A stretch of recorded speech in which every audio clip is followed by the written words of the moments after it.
Begin transmission. It is I, Chris, aka Starrapter, for episode number 60 of Outer Rim Transmission, our Star Wars weekly podcast. I'm joined by the full crew tonight. We have a lot going on with Milton, with Ben. We're going to be talking all about Star Wars Celebration 2022 in Anaheim.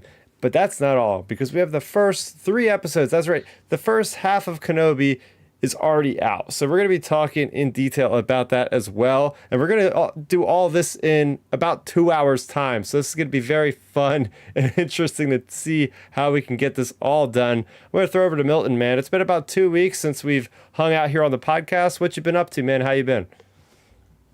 I've been good, man. So just doing my thing, working, staying out of trouble, the simple life, but obviously absorbing all of the Kenobi footage and episodes, and obviously still trying to recap Star Wars Celebration because I haven't watched all the interviews and panels yet.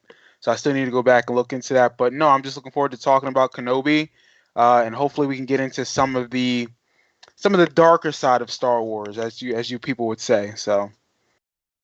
Yeah, certainly. The fandom, it could be great, but it could also be dumpster fire at points, which is just so unfortunate.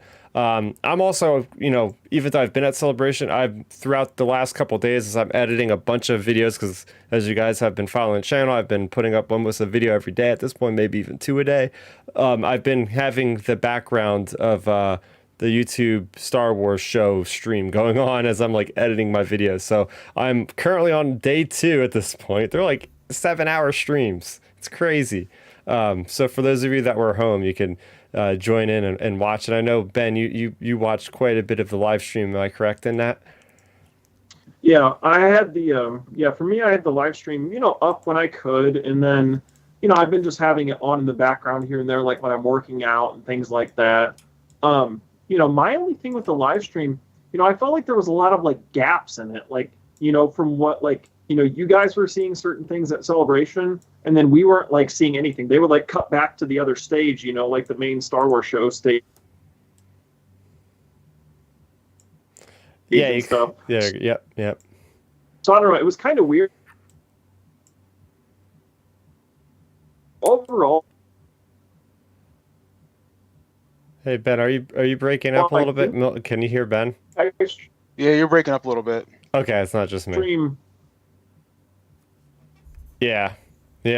So since you are breaking up a little bit, I'll kind of rally off of your point you're making, and with that, we'll kind of start our celebration chat because man, oh man, I have the most extensive amount of notes I've ever put in show notes before because it is daunting looking at this list. We would say our week in Star Wars, but our week in Star Wars is just going to be hey, we watch Star Wars celebrations and stuff. So here we go.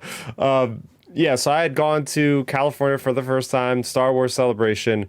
And even for somebody who went to Celebration, I was a little bit bummed because they have a whole lottery system where ahead of time, a couple days before, you put in for the first panel of the day. Thursday, Friday, Saturday, Sunday, they had a big panel. The first one was all the live action series in development, and I did not get into that one. And I was like, that's no big deal, because last time I didn't get into the Rise of Skywalker panel, and I walked to the live show stage, and they were streaming it there for everybody that didn't get into one of the 3 stages to watch it. But I was very curious because I was like, wait, they're not actually showing even the people at the convention what's going on in the other room. So that was a negative for Celebration. It's at least show us that, maybe don't show us, maybe black out the trailers, but at least show us what's going on. Because apparently Harrison Ford showed up with John Williams, and I was so mad that, these guys are getting up in age. Who knows when the next time, if that could be the last time I could have ever had a chance to see him with my own eyes in the same room, or, at least be in the vicinity. So that was a bummer, because I feel like in years past, they definitely showed a lot more what was happening around the convention for everybody around the world. So No, yeah, that's a good point. I mean, that makes sense. Look, you got 2 legends like that. I think anytime they show up, it's a special event. It's not like it's Daisy Ridley showing up. She's only 20 something, almost 30. Mm-hmm. She's got another 40 years hopefully left to go to these things. So Harrison Ford, John Williams, that's a must see. So I think they should at least give more opportunity for that. Yeah. In my opinion. Yeah. But I mean, pretty quickly I got over that because, you just see the press blog and the first thing we'll talk about today is the Andor trailer. I think we all expected we would get an Andor trailer, and they gave us a pretty sizable trailer. This is technically a teaser trailer, even though it's almost 2 minutes long, which is longer than most of the other trailers we've gotten recently. So I'm going to throw it over to Ben. I think you're back now. What did you think of the Andor trailer? Yeah, I think I'm back. You're back. I can hear you now. Okay, cool. So anyways, I think the Andor trailer was really good. It set the tone, like the feel of basically, I guess we would call it the dark times. Mm-hmm. It set the feel for like the dark times of the Empire, for like the early stages of the rebellion. I love some of the little nods we got in the trailer, like the clone troopers, things like that.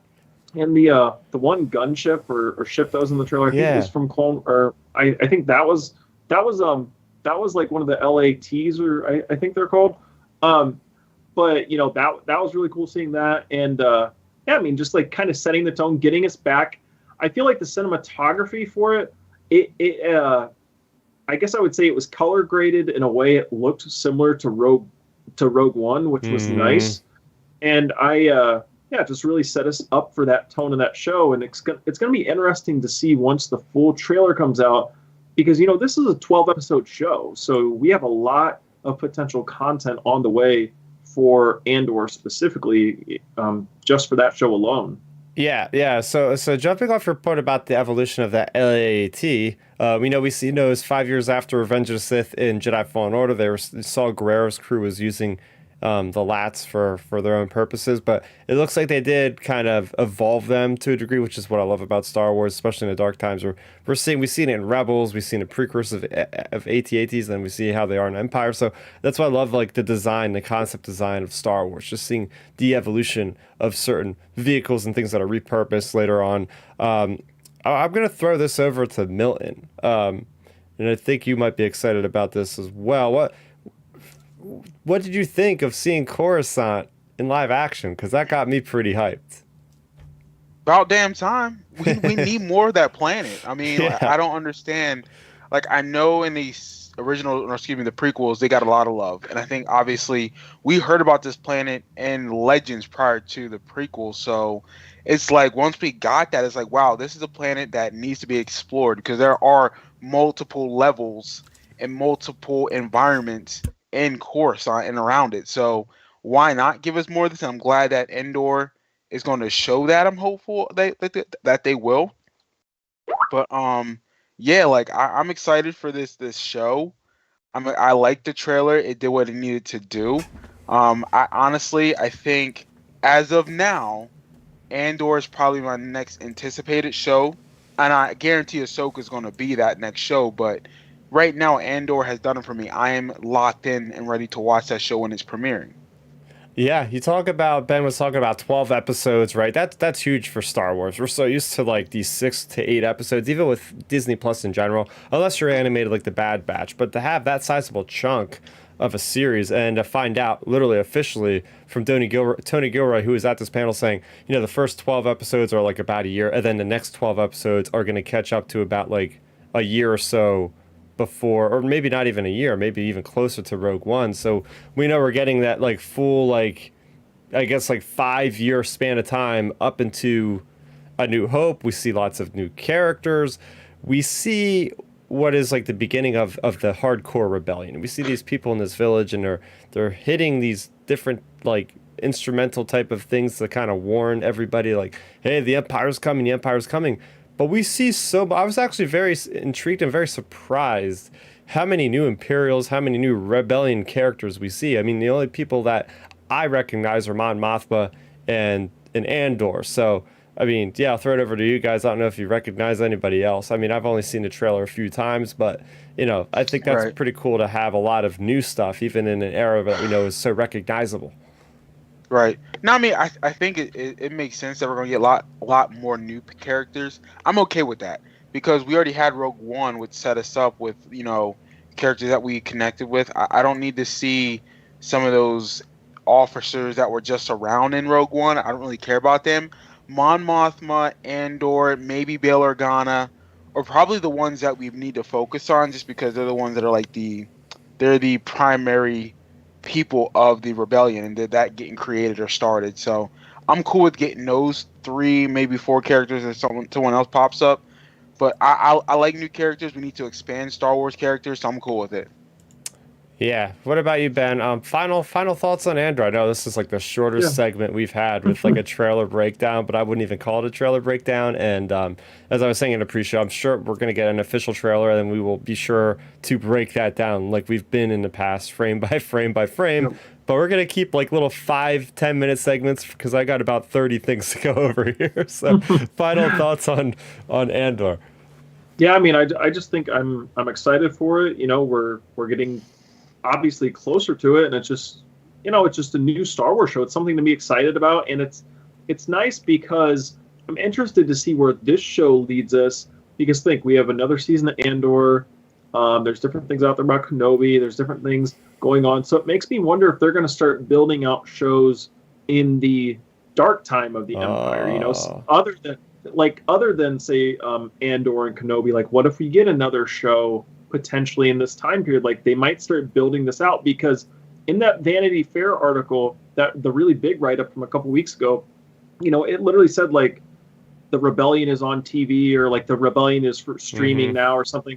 Like, that makes me think like we're going to have more than just Andor potentially in this time period, or Andor and Kenobi potentially in this time period. So it's like, I wonder if we're going to get more projects, you know, in this era. And that's what makes me, that's like kind of my final thoughts. Like, I think it's gonna be the starting point for a lot of other projects potentially. Yeah, let's count them off right now off the top of my head. You got Bad Batch, you know, within the first 5 years. You got Jedi, and we're gonna talk about this. Jedi Survivor, Jedi Fallen Order. That's all in that same Kenobi 5 years, 10 years period. Then you're gonna have Andor. There's 4 ongoing projects that I can't, you know, help but see like they'll connect. So you have Kenobi. Andor is coming out August 31st. They said at the end of summer. They're right on target. We're not getting 1, we're getting 2 episodes. I know Milton's been happy. I know you've been shouting from the rooftops. Give us those 2 episode premieres, because as we'll talk about later with our Kenobi review, I think it really helped that series especially. I'm very happy that they're doing the 2 episode releases. Hey, that's the best way to do it. I mean, I've been saying like that. You gotta establish a story early on, especially with these limited series. You can't waste time. Yeah, we have Chris Forsyth. He's in the chat. Hey, I live. Give me an Empire show. Yeah, so funny. I had a lot of cool memories that me and Chris had. We went to In-N-Out for the first time, and we hung out a bunch. Disney downtown Disney, all those places. So. And there's another person, I don't know if she'll be joining in the chat, but Erin Daly, we also hung out quite a bit. So it's cool to see our community live in action there. So fun stuff there. So this is all the stuff from day one. I'm going to try to go in chronological order of the announcements, and we'll breeze through them. Another thing that there's not a whole lot to talk about, because they just kind of announced it and left, is Skeleton Crew, which is the Grammar Rodeo project we've been talking about for months. That is going to star Jude Law. We had heard rumblings about Jude Law being involved with Star Wars at one point, and we did get the confirmation that John Watts, the creator of the director of the Spider-Man trilogy movies from Sony recently, is going to be putting that out. It's about a bunch of kids, but it's not necessarily for kids. They stress that a lot, so I'm guessing, again, Stranger Things vibes, it could be a little darker maybe, and they're lost in space. It's coming out next year, 2023. It's also in that same kind of era that we were hearing about Mandalorian. Jon Favreau is an executive producer, so it's around Ahsoka, around Mando, all those areas right around Return of the Jedi. Anybody have anything to say about this? I know that's basically the only information that we know so far. Yeah, I read maybe a snippet of this, and look, if it's going to be like Stranger Things, then I'm cool with it, because I like that show. I'm actually watching season 4 now. If it's anything like Stranger Things, I'm cool with it. Other than that, we'll wait until we get more information and a trailer, hopefully. Yeah. Ben? I mean, I pretty much have to echo what you said, Milton. I'm going to start on the new season of Stranger Things over the weekend, and if we get anything somewhere in the ballpark of that, in terms of storytelling, suspense, etc., I think it'll be good. But it comes down to, whatever they decide for the story. And hey, John Watts being involved, it's not a bad thing. So we'll dive a lot more into it in future segments, but it's hard to tell at this point. Yeah, I mean, like, this guy's got proficiency with working with kids, obviously, or very young actors. I wouldn't call, Tom Holland a kid by any means, but, he's got experience with dealing with the younger age audience and all that sort of thing. So I think it's going to be a good fit there. So that was basically it for the live productions panel. They did talk about Willow, which... this is something I have to bet. I've never actually seen the original Willow, so don't. Same here. Yeah, I never watched it. I saw the trailer, but I didn't watch it. So I need to go back and watch the movie. I'm intrigued. I'm definitely gonna watch it. That's coming out, I think, in November. That's gonna take that like winter like Mandalorian spot apparently. And they also mentioned about Indiana Jones 5 for some reason. Even at Star Wars Celebration, that's why Harrison Ford came out to talk about that. That's still on track for next year, hopefully, because we know how many times that's been delayed. So then we go later on to, I think, the next time. There's a bunch, and I'm going to tell you guys right now, there's not enough time for me to talk about all the publishing stuff because there was about 4 different panels worth of books and comics and everything else. Yes, we're getting a new Yoda series of comics, a limited series, and we're getting the books that we already know about. There's not really been any new announcements other than High Republic getting a bunch of new books that don't even have artwork on the cover. So not much to talk about there anyways. But what we did get the next day, I'm going to move it into Friday because I did watch the premiere of Obi-Wan at Celebration, and I'll talk about that when we get to Obi-Wan. So going on to Friday, we had a ton of stuff revealed. The first one, we had a big Lego panel that I did not go to, but apparently it's on there. I watched it earlier today on the stream at some point on day 2. It's on there. They announced a bunch of stuff, including we're getting another special, which looks really cool. Lego Star Wars Summer Vacation, that's coming out on August 5th. Kind of like falling into the routine of we got the Halloween special, we got the holiday special, now we're getting a summer vacation special. Basically the whole pitch is, summer vacations going wrong. So it's going to be a bunch of characters throughout the timeline of, hey, they have this story, this went wrong, this went wrong. It's going to be the framing of the story, like the usual, is going to be set post The Rise of Skywalker, which again is so funny because it's like the only storytelling in any medium that we get after The Rise of Skywalker. Lego's paving the way there. So yeah, I mean, they didn't even have a trailer, so there's really not much to talk about as far as anything of note, other than hey, we're getting a Star Wars Lego summer vacation special there. That's all you guys, because you know how I feel about it. I would say I guess they heard our podcast last year because I think I do recall myself pitching the idea of Lego specials for the different holiday, Christmas, Halloween.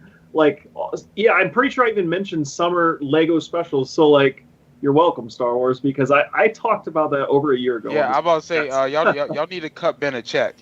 Okay. Yep. Yeah. I was pitching that last October when we had the Halloween special. I was like, hey, we need more of this for the different type of seasons. So it's cool. I'm excited for it.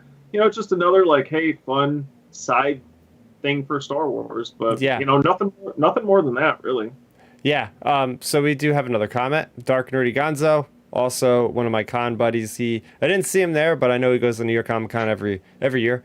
I have to go back a little bit because I did mention, there's not much to note when it comes to books and comics. But if you guys know anything about me, I'm a huge Shadows of the Empire fan. And at the publishing panel on Thursday, they put out this big image. And Michael Siglain, the president of the publishing or whatever, he says, okay, all these pictures of these characters on this slide, and there was about 30, 35 of them, have a chance, they might not be involved with future stories. And he's basically, he's telling the crowd at the time, I was in the panel at the time, he's like, I want everybody to shout who they want, basically. And they had Dash Rendar on the screen, and I was like, Dash Rendar. So I was kind of losing my mind a little bit, but it's not confirmed he's going to be in anything. But basically, Michael Siglain was like, we want to hear you out on Twitter.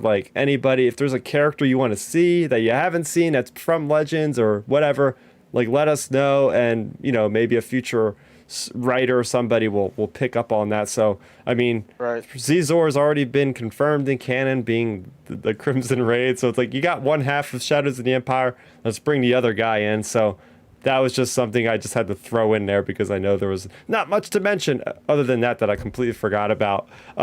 Going back to Lego though, I wasn't going to talk about any toys or anything that got revealed because again that would make the show about 3 or 4 hours long with all the exclusives they revealed. But Lego put out a BD-1. It's putting out a BD-1 from Jedi Fallen Order, a full-size replica of a little BD droid, which is going to be so cool because they showed it off on that panel, and they have like so much interactive kind of stuff you could do with it. It even has like the little stim compartment where like when you get low on health, like you call it a BD, and he like shoots out these stims and you like, stab it in your arm or whatever to give you more health. So I love that.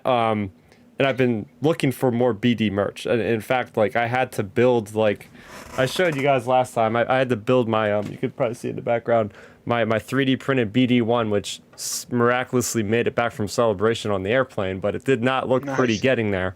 Antennas broke off, but people seemed to like it when I was walking around in the costume. But yeah, that was basically it for Lego.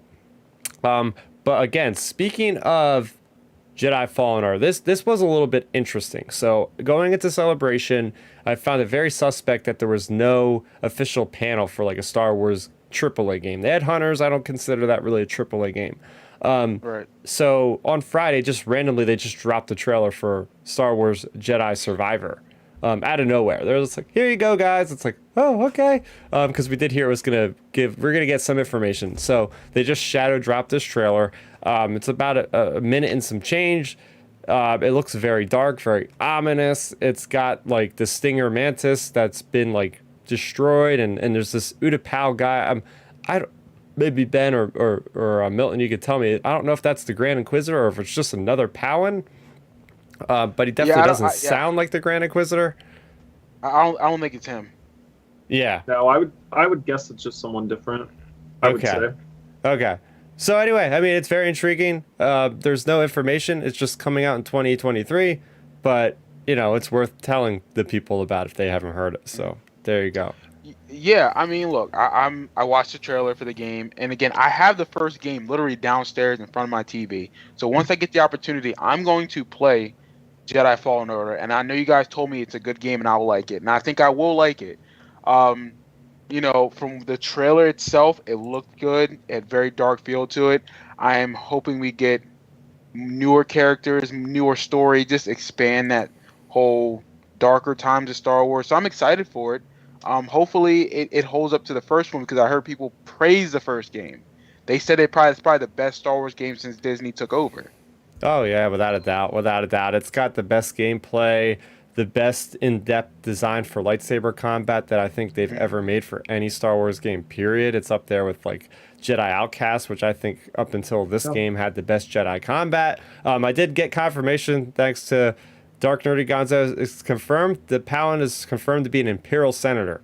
So that's very interesting because the Imperial senator, he gets the case that has Cal Kestis's lightsaber in it.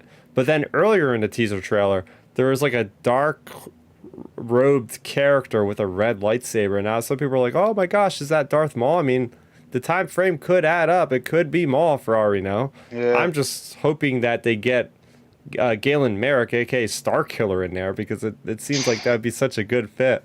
Have him being the antagonist. We need him back. Like honestly, he should be canon.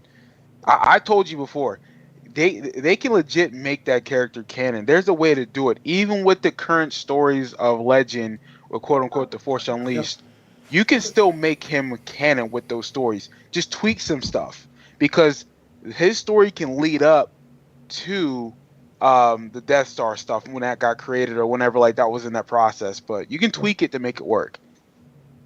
Oh yeah, I mean it's plenty of fertile territory. But it's getting crowded quick. We a couple years ago there was nothing in there. Now we get, like I said, we have 4 like on-screen things being developed at once. So there's little pockets of time they could still fit stuff in, but they got to do it quick before they run out of room, essentially. Right. Right. Yeah, Erin Daly is in the chat here. She's saying she missed the Lego panel, but she went to the Star Wars tourism panel on Friday, which is where they talked about filming locations that you can go to in the United States, which is a lot of fun. I know they have a lot of locations out there in California, Death Valley and stuff like that. The Sarlacc Pit you can go to Andor, which is like the Pacific Northwest with the redwood trees. So there's a lot of cool places especially if you live out west. Nice. Oh yeah, there's tons of different places where they're filming, and it's nice that they're here, where we can, if you live out that way, you can actually go and drive by or check it out. Like that's awesome. Yeah, so we have Jedi. It's gonna take me a while to figure this out. Not Jedi Fallen Survivor. Jedi Survivor is gonna be out 2023. It's gonna be only on next gen systems. So now's the time to start saving up for that Xbox Series S or X, or if you can finally get your hands on a PlayStation 5. But it will be on PC as well. So there you go. It's gonna take full control of all the next gen hardware. Yeah. Damn, I guess I gotta get a PS5 now. Yeah, well, here's, like I said, there's only a couple games to get a PS5 for: Star Wars, Spider-Man, and NCAA when it comes back out. Yep. Yeah, you might have waited long enough for like all the big heavy hitters to come out to play now. Yeah. So. Speaking of just random announcement drops that didn't have panels associated with them, we have a brand new Star Wars animated series that's set in the High Republic that got announced. And I did watch. It's interesting. They didn't have a panel for this, but they had the creators on the live stream at one point on day 2. It's going to be called The Young Jedi Adventures. Bear in mind, this is going to be a preschooler aimed show. They said it's going to be not only on Disney Plus, but it's also going to be airing on Disney Junior. They did spend a good amount of time saying, hey, look, its general audience is going to be that preschooler, but we have this created kind of like Pixar, where it's like anybody could really like enjoy it. Like parents aren't going to be bored watching their kids watching a stupid show. Like this is actually going to have some meat to the bones. There's going to be a lot of Easter eggs where if you're a hardcore Star Wars fan, you're going to be like, huh. It's apparently going to have Yoda featured in it because this is in the High Republic. So it's, Yoda's still around back then. So he's going to play a pivotal role. It's going to be a lot of planet hopping, going to the Outer Rim, going to the different outposts, all that stuff that's already been established in the High Republic lore so far. But it's also going to be a very unique look of animation. They said it's going to be CGI animation, but it's going to have more stylized kind of look to it. Almost like a lot of the people that worked on this have worked on the original Aladdin, the original Lion King. So they're going to make this like really cinematic from what they said. They're going to use like brush strokes and stuff. So it's going to look way different from what they said, from what I could gather. It's going to look way different than the Bad Batch, way different than Clone Wars and Tales of the Jedi, which I'll get into in a little bit. So yeah, I mean, it's just, again, this is coming out in spring of 2023, so probably about a year or so from now, we're going to start seeing this pop up. So again, just more Star Wars on a weekly basis. So, and it's High Republic, so I'm very, very excited that we're breaking out of publishing and getting more into that. Plus, we got the Acolyte coming up for live action. So this thing's going to literally hit on all levels now. That's all you guys. I mean, look, I'm not. I don't sound very interested in the show. Like, not saying it can't be good. I mean, and I'm sure they'll do a really good job for the kids and for the families. It's just if you say preschool aged or kindergarten age, all right, I'm out. I mean, it's no disrespect. It's just not. It's just not my cup of tea. Yeah, I gotcha. I would say, I'm kind of in the same boat as you, Milton. I pretty much will probably just watch whatever highlights, like if Yoda's in it or something. Yeah. Like maybe something like that. Like I'll watch that, but I can say I really don't have much interest in this show personally. Right. But other than just putting more Star Wars on screen, like that is great. But I just don't have interest in it, honestly. Yeah, I mean, the main thing, right, is if the storytelling techniques. If this is going to be like one-off adventures every single episode, like that could get kind of tiring fast. But if there is like an actual story arc for characters, an actual through line of a overall arcing story, then it could maybe be worth the watch. They said that there's, characters. I mean, they said Yoda, but I'm hoping that it connects to some things from the books and maybe some characters. Avar Kriss, Elzar Mann, all those guys show up or something like that. But yeah, I mean, comparing it to the stuff on YouTube Kids channel, like I checked out of that stuff a while ago. I know it's like every couple months they say, oh, we have this Galaxy of Creatures show, or we have this or that, and it's like, okay, that definitely it's not doing anything for me, but hey, I mean, I'll watch the first episode. Honestly, I'll probably watch them all just because it's High Republic, and I'm already sold on that area of the timeline. But hey, it's something more to watch for, and especially they said for this is going to be that gateway, like for my nephew, because they said specifically they wanted to create something that is like the first steps for a kid to watch Star Wars, right? So this could be something I could show my 3-year-old nephew, like, hey, you want to get into Star Wars? Well, this is just for you. And then, oh, yeah, we have the original trilogy, the prequels, sequels, and that's what gets them in the door. So Right. that's cool there. So Friday there was also the Light and Magic panel, which is the behind the scenes ILM stuff. We had Lawrence Kasdan, we had Ron Howard. I wasn't in the room for that. That was in one of the Satellite Galaxy stage rooms. Dennis Murin, Phil, all those like. Those guys that were responsible for creating Star Wars. So it was really cool just like hearing the behind the scenes stories of them. They're promoting Light and Magic as an upcoming Disney Plus docu-series that's coming out actually on my birthday, July 27th. I think it's like 6 episodes or something like that. So yeah, once basically Kenobi's over, we're going to just keep rolling into content from here on to the end of the year. But yeah, they shared some really funny stories about how like ILM were like the Mavericks of the story making, movie making career at that point, because these guys were just like a bunch of college buddies, like in their 20s, just like, oh yeah, we'll get to that eventually. And like George Lucas shows up and they're like dropping refrigerators off of forklifts, and like he's showing up with like the head of Fox, and they like look at these bunch of like, you know, kids just basically messing with this money, and they're like, okay, you know, and then they actually said at that point, they're like, but we were actually recording audio. Like, but they thought they were just messing around. So it's really cool to like see like these pioneers just like talk about how they paved the way, and I'm looking forward to that series because it's all done by Lawrence Kasdan, as we know, who wrote Empire Strikes Back. So somebody that's involved with Star Wars interviewing other people that were responsible for Star Wars. So I got a kick out of that. I was hoping for maybe like, oh, you know, you got these creators that worked on Solo, maybe they'll be like Solo too, but you know, that was asking for too much at that point.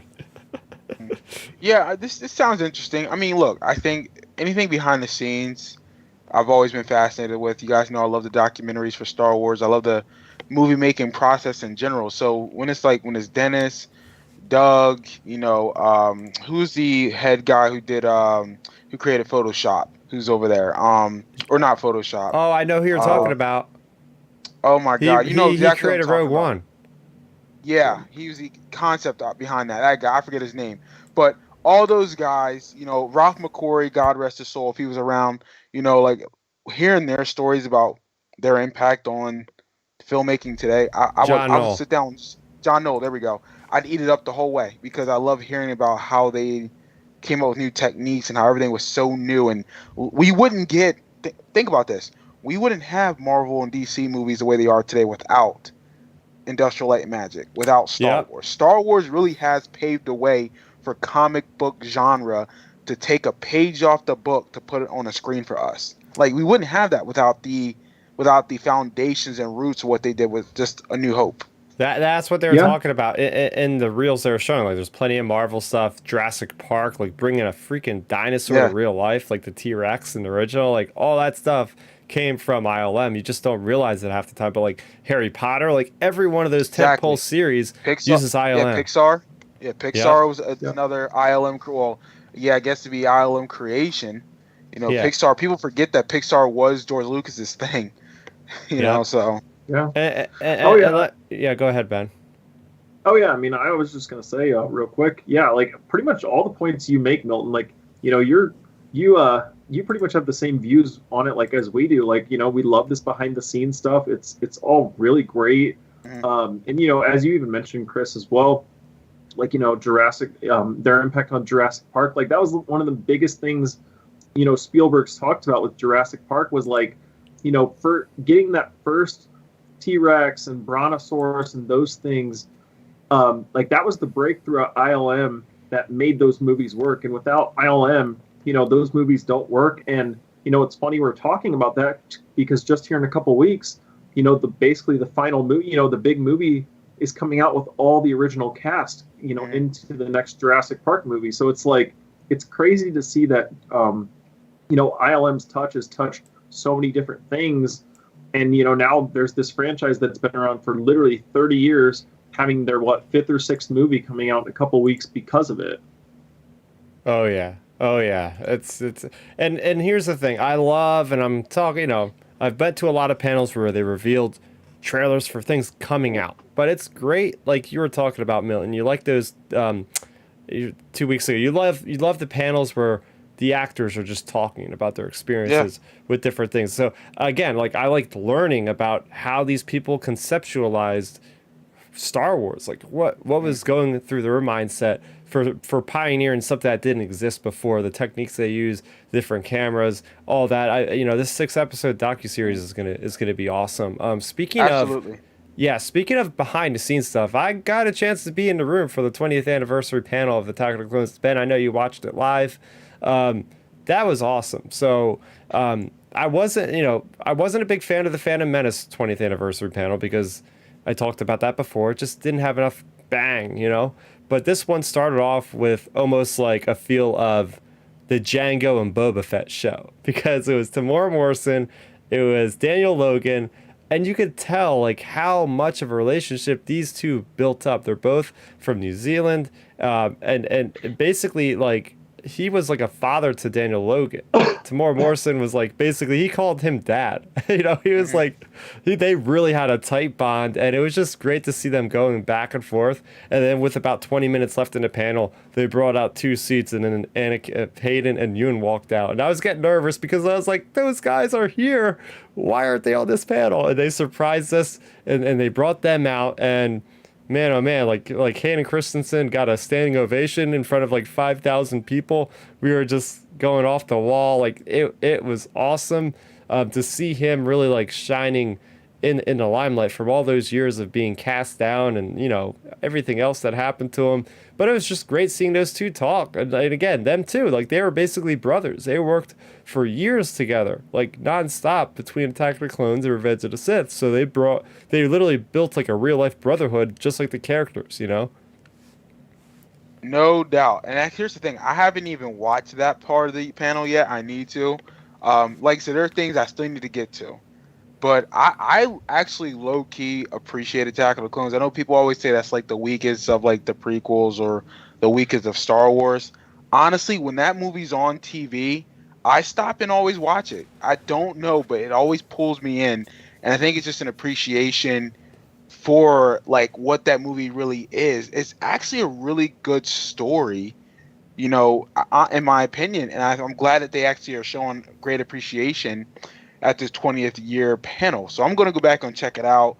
Again, anything when it comes to Ewan McGregor or Hayden Christensen on a panel or on a stage talking, I'm going to watch it. So I'm already invested. Yeah. Oh yeah, There you go.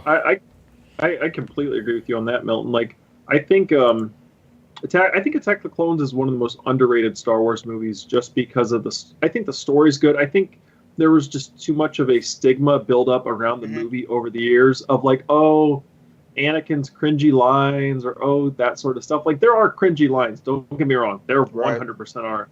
But still, like, I can look around that for the different story beats, like the Obi-Wan detective story, like all of that is great in my opinion. Absolutely. So I completely agree with you. And I think that's part of the reason why, the fans gave such a big reaction. And as you alluded to, Chris, like it's great seeing Hayden gets so much love after he was basically like bullied and ridiculed for years and years and years for his portrayal of Anakin, and now it's like everybody loves him and everybody's so hyped he's back in Kenobi and all this stuff. And it's great seeing seeing that response from the fandom. And of course, just to end off, like Tamara Morrison, like anytime he talks, like I just feel like he just has that presence whenever he's talking, like on stage or behind the scenes or anything. Like I feel like he always, like when he's talking, like your eyes are on him when he's talking out of like a group of people like that are on screen. Oh yeah. Speaking of keeping your eyes glued on the screen, something that I was glued on was the Star Wars Hunters game, and it was on the floor. You could play it, and I told the person I want to play it on the Switch, and I don't know if they didn't have the Switch, but they threw me on to one of the phones, and it was cool. It was fine, but I think I could be playing it a lot more proficiently with like a Switch controller. So it's gonna be a game and I'll play it, but I don't know how long I'll play it. But it looked pretty good. It performed pretty good. I played one of the Sith character. I was gonna call her Reva, but I know it's like something close to that name. So anyway, yeah, and I went to the panel for that, and they didn't really talk a lot about the controls. They just talked about, creating the backstory, the story for the game. The story's canon. It's, after Return of the Jedi, things are getting started up with the Mandalorian in that era with crime and stuff, and they have this place out in the Outer Rim where there's an arena and people are going to spend money and gamble and all this kind of thing, and they have different like areas of the map. So you have like they try to model after like real life events. So you have like the Hoth battle, then you have Andor, then you have like a little Tatooine thing. So yeah, it's pretty cool. They still didn't give us a release date, so who knows when that's coming out. Going over to Saturday, this was an awesome thing that happened, and don't worry, for everybody at home, I'm actually currently working on cutting the video for this, because I literally was like, I gotta get video of everything in this place. So during the first panel on Friday, Jon Favreau, when he was talking about The Mandalorian, was like, oh yeah, I also brought like every prop from the show, and it's here right now, and you guys can go to like one of these buildings and just like take your time and look through everything. And it is staggering. I don't know if there's any other videos on YouTube right now that you can see, but I'm certainly going to have mine uploaded in a day or two. They had like actual miniature props, like the Naboo Starfighter, but then they had like actual full to scale like things that they were, photography. Like they had an entire cockpit of the Razor Crest with like a stand-in Mandalorian in the cockpit with all working buttons, with all like lights, LEDs, everything full glass. Like it was incredible. They had like the full size head of a Rancor. They had an entire Naboo starfighter from Book of Boba Fett just sitting there in the middle of this building with a Grogu like inside, like tapping on the glass. I was like, what is life right now? They had an actual bantha just like moving its head, making noise. They had like a breakdown of the prosthetics for Cad Bane. So they had like his teeth, and it was extrapolated, so it looked like something you would see in like a museum with like the organs and stuff of a human, but it was just like all mechanical cybernetic stuff. They had like the full scale Dark Trooper, a full scale, literally every character you've ever seen in the show. Jon Favreau and Filoni brought it to this freaking place, and was like, at one point he's like, oh yeah, don't actually touch anything, because we got to bring these back in one piece, because you could literally like touch this stuff if you want. Like there was no like barriers, you could just like go up. Not that I was gonna touch anything, but it was like, yeah. They had actual, like they had all the swoop bikes from Book of Boba Fett. Like all the bikes were just sitting there, including Cobb Vanth's like freaking Anakin's pod racer engine. I was like, my mind was blown. So it was amazing. It was definitely, I think that's probably the best thing I've seen at Celebration. And the good thing is, like I said, they didn't care that I brought my camera in, so I was just recording every little bit. Right now, the cut is over 5 minutes of me just looking at every little thing. So super pumped for you guys to see that on the channel later this weekend here. I'm looking forward to that. Can't wait, dude. Oh yeah, same here. Oh yeah. So yeah, going over Saturday. We're getting kind of near the end at this point, believe it or not. We're doing pretty good on time, I think. But this one could be a while. So we got this Star Wars Tales of the Jedi. We were speculating. They didn't tell us anything. They were like, oh, we have a Tales of the Jedi panel headed by Dave Filoni on Saturday. I was like, what could this be? So Tales of the Jedi is a concept created by Dave Filoni when he was basically bored. As if this guy doesn't have enough stuff on his plate between live action and animation. He was saying his idea sprung from his like long airplane travel from like LA to wherever else he's going. He'd be on the plane and he would just like create stories of like one-off adventures of certain Jedi. So right now, as it stands, we don't know if we're going to get more episodes. There's 6 episodes he created. 3 of them are going to be about Ahsoka Tano. 3 of them are going to be about a young Count Dooku before he turned to the dark side. These are separate one-off adventures. They're not really coordinated with one another. They're created with like the same. I'm guessing it looks exactly like it. So it's got to be the same team that does the animation for Bad Batch.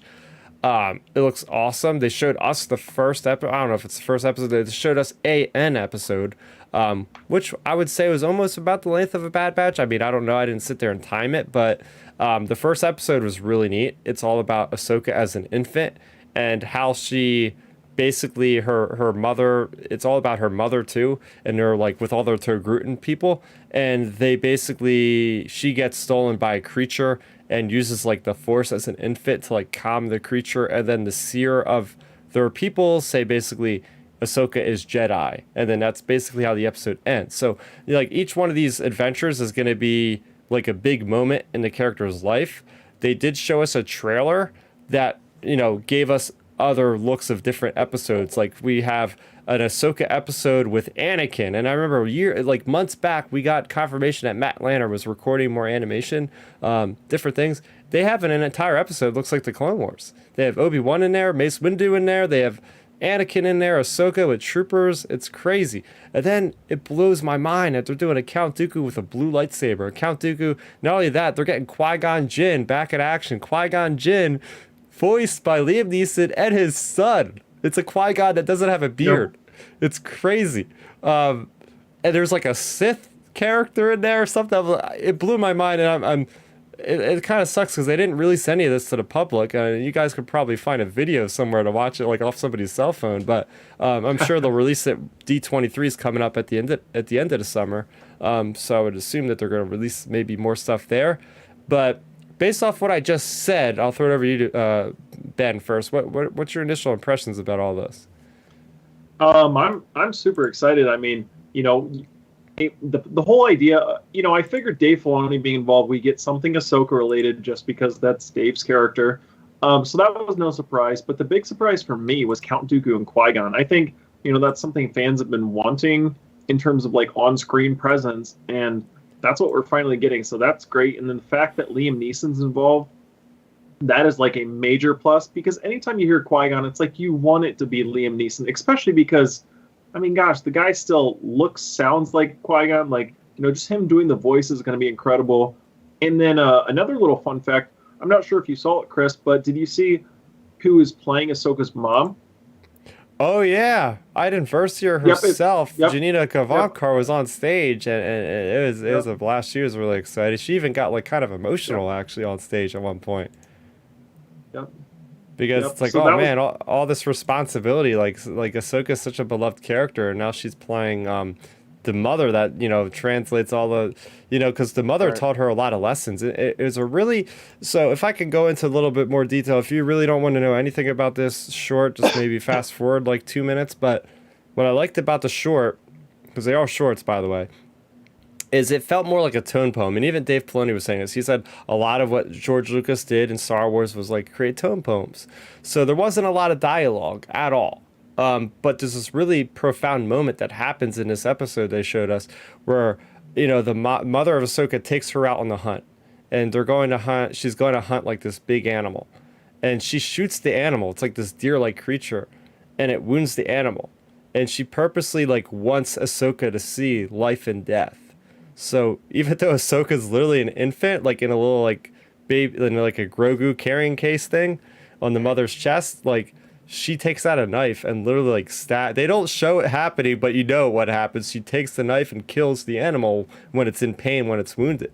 And she shows like Ahsoka how important it is to realize that like there's life and death and how to live with that. So there's not a lot of dialogue, but actions speak louder than words in a lot of these things. And for me, that was like really beautiful. Is like showing how that is, at such a young age, Ahsoka's learning these life lessons.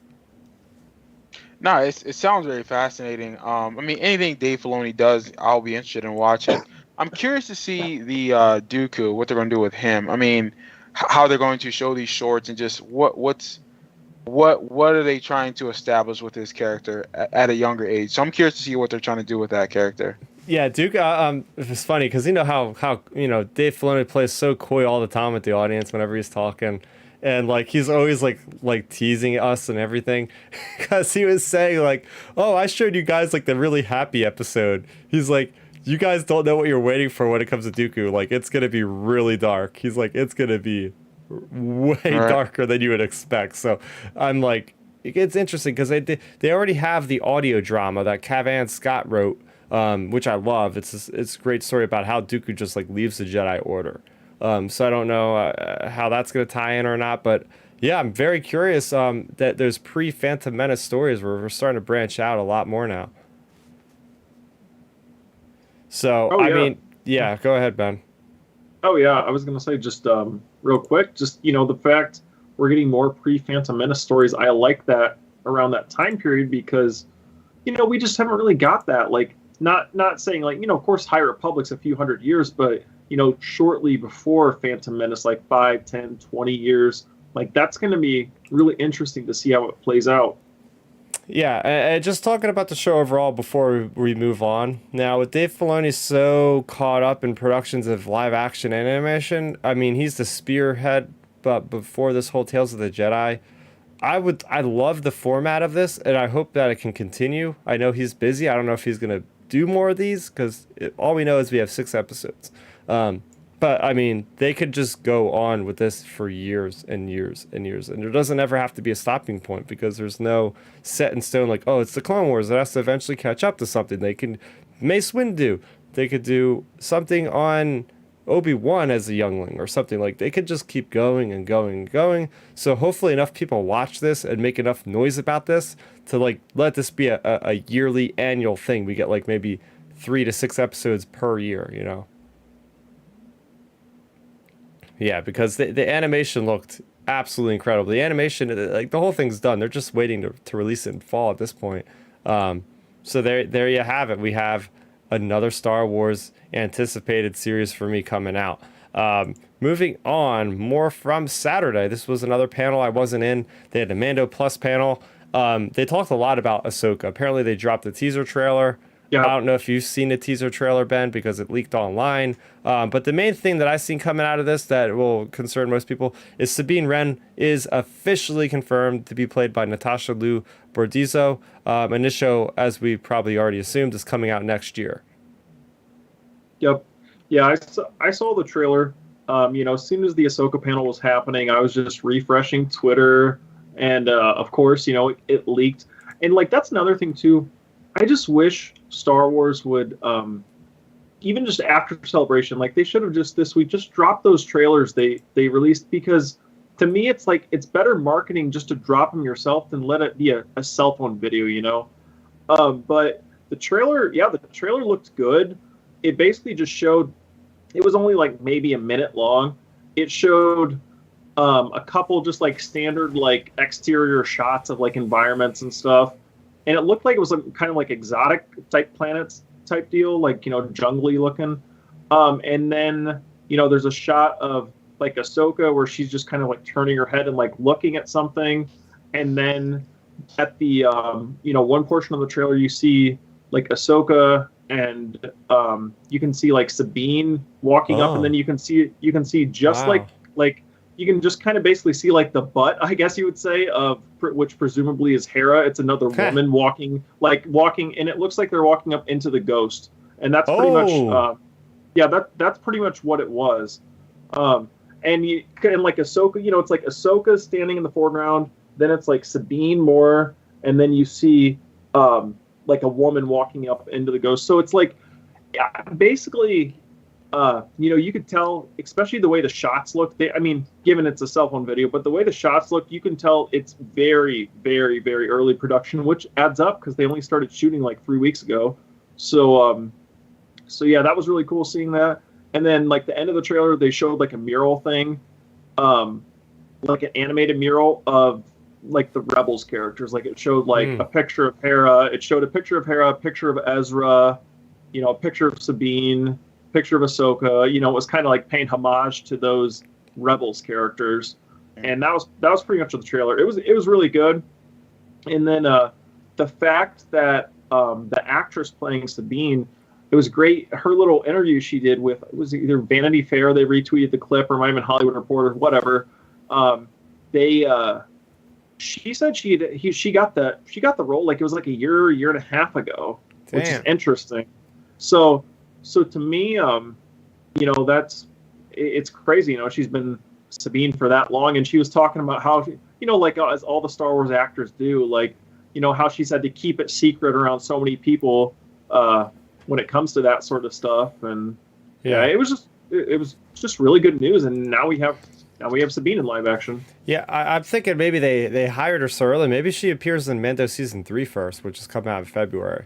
Maybe because why else would you hire somebody so early on? It's like it seems like they're gonna have her in there first and be like, hey, Ahsoka and Sabine, you're gonna go off and do their adventure to find Thrawn, and tune in for a couple months from now. We can watch her in her own series. I don't know. Yep. Yeah. No, I mean, I didn't get to watch the trailer. I didn't see it, but again, I'm looking forward to Ahsoka. This is it's going to be a dope show. There's no way it could be bad. There's no way. Just saying. That's all I got to say. It should be good. Yep. So moving on to the last day, we had Star Wars: The Bad Batch Season 2. So I got to see a quick clip of about 2-3 minutes that it's got a newly uniformed and changed Omega. She's got finally. We kept complaining about this through the whole first season. Like, you're being wanted by the Empire. Why are you still wearing a Camino outfit? Like, come on here. So it's nice to see her with like a tactical suit and having this cool hat. And it looks beautiful. They're on this like tropical planet by the water. It's like the Pacific. It looks like it's just very nice, idealistic kind of environment. And I don't know exactly what the point is, but it was just to show us a little action sequence of like these indigenous creatures on this island place and chasing Omega, and you see all the characters at least for a little bit. So I mean, there's not much to break down from that. Although we did get 2 different trailers. We got one trailer at Celebration which featured Commander Cody, which is funny because the people at home got a different trailer, which is short. It doesn't have Commander Cody at all. So I guess they're just throwing something to the Celebration crowd, like, hey, we know you love Commander Cody, here you go. But the other big splash that happened in both of the trailers is we're getting more Jedi action in the Dark Times. We're getting a character from the Clone Wars Younglings arc, none other than the Wookiee Gunji, back in Star Wars. So what did you say about that, Milton?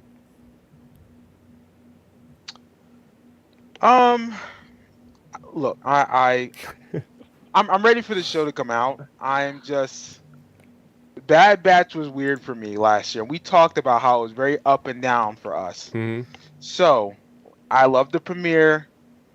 Middle of the show was getting weird. I don't trust this show. Like, for what I saw in the footage, it looked action packed. Yep. Looks like they're going to do something, but that can be all deceiving. So like, I'm hoping they're just consistent this year in their season and just stop giving us like these weird gaps where like they do something. I think Ben, you would say it all the time. Like, we would go hang out with who was that person that was hiring them? Sid.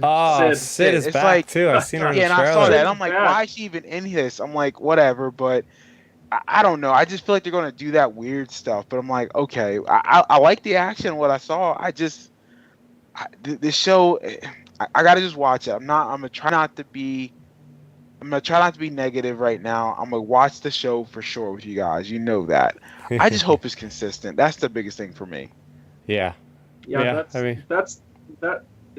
the most important thing is consistency, because remember when we finished the season last year, we were all like, yeah, this was kind of like a 7-9, 6-10 type season in terms of like, sports talk. It was like, it was okay. Wasn't anything special. And, that's the important thing with Bad Batch, because just to be honest, like we basically got fooled on the first season from the trailer. It made us all so hyped, and then going. Remember that the premiere was really, really good. The first like 2 episodes, I was like, oh, okay, this show can be nice.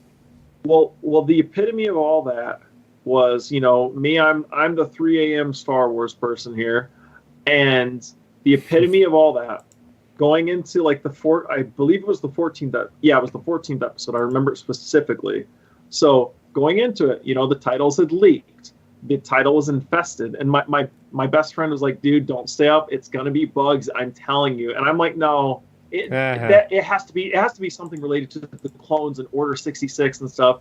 And within the first 10 minutes of that episode, they're like, "We have creatures underground, and they literally look like bugs." And I was like, "Are you kidding me?" And like, see, that's the summary of Bad Batch right there. It's like, get your hopes up, and then we give you bugs. So it's just, I hope season 2 is better, and it's just a wait and see game. And I want to see, just realistically, like, jokes aside about it, I want to see if they carry on certain threads, because they talked about Boba several times, and I want to see if they address the Boba Omega siblingship, I guess you would say, and see if that's addressed, because that was talked about several times throughout season 1, and that's a hanging thread. So it'll just it's just a wait and see game when it comes to that show, honestly. Yeah, the main thing I want to see is that fallout of Mount Tantus, which was crazy enough in its own right, because it was never clear until you read the concept art. People that I know said, "Oh, I knew it right away." I mean, I didn't know, but Mount Tantus, whatever, that Palpatine hidden facility that the Camino Inn goes to with the clone commandos, I'm like, that's what I'm looking forward to. That's the only saving grace I have with the show. Or maybe not the only saving grace. I still want to see where Bad Batch ends up, but it's like that connective tissue that's gonna add some more flavor to maybe this Thrawn storyline that we get in Mando. I think that's gonna be super fascinating. So, and here's the funny part. I just realized this today. So I was on Disney Plus, scrolling through. I see a banner for Bad Batch saying it's out on September 28th. I believe that's the date, September 28th, right, Ben? Mm-hmm. Yep. So at the panel, which didn't even happen a week ago, they're like, it's coming out in fall. And now they have a specific release date. So I'm like, okay, well, now we know what to plan for. So that'll be cool, because we'll have Andor coming out a couple weeks before that, plus this. I think plus She-Hulk at the same time, maybe even. So it's going to be like, for us here, especially at the Outer Rim Transmission podcast, it's going to be a busy couple weeks there. Talking about 2 Star Wars things. Now, I don't know if they're going to branch them out. Maybe they'll be like, okay, we're going to move all animation to Fridays and all live action, keep it on Wednesdays or something like that. I think that would be the smart play for them, especially as we have like 3 or 4 things out the same day. But who knows? It's Disney. Who knows what they're going to do? Yeah, I mean, the people will watch it. It doesn't matter. No matter what. We'll watch the stuff, yeah. Oh, yeah. So the last big thing out of official reveals for on-screen type of content is Star Wars Visions had a panel on Sunday, and as we might have expected, we got a season 2.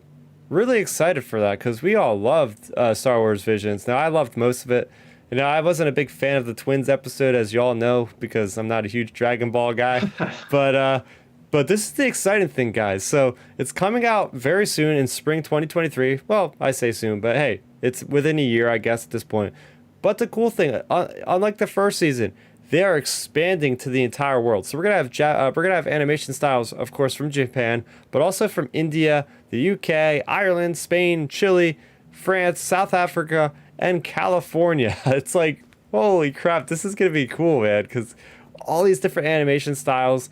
I'm not sure if the Japan studios are going to be the same studios we've seen, or if they're going to be able to continue, because I would really like to see the next iteration of The Ninth Jedi. The way that left off with the world building and all that was fantastic.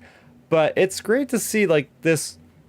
I mean, I don't want to like throw any shade at the creators, but this almost like experimental kind of thing that Lucasfilm did, to have so much success to warrant a second season is always a happy thing to know about, and to be like, hey, these creators they're on to something, because they were. Because I, as somebody who does not like, I wouldn't say doesn't like, but never gravitated toward traditional Japanese animation, now I'm kind of sold on the idea of, hey, I'm ready and I'm open to seeing other nations type of animation styles.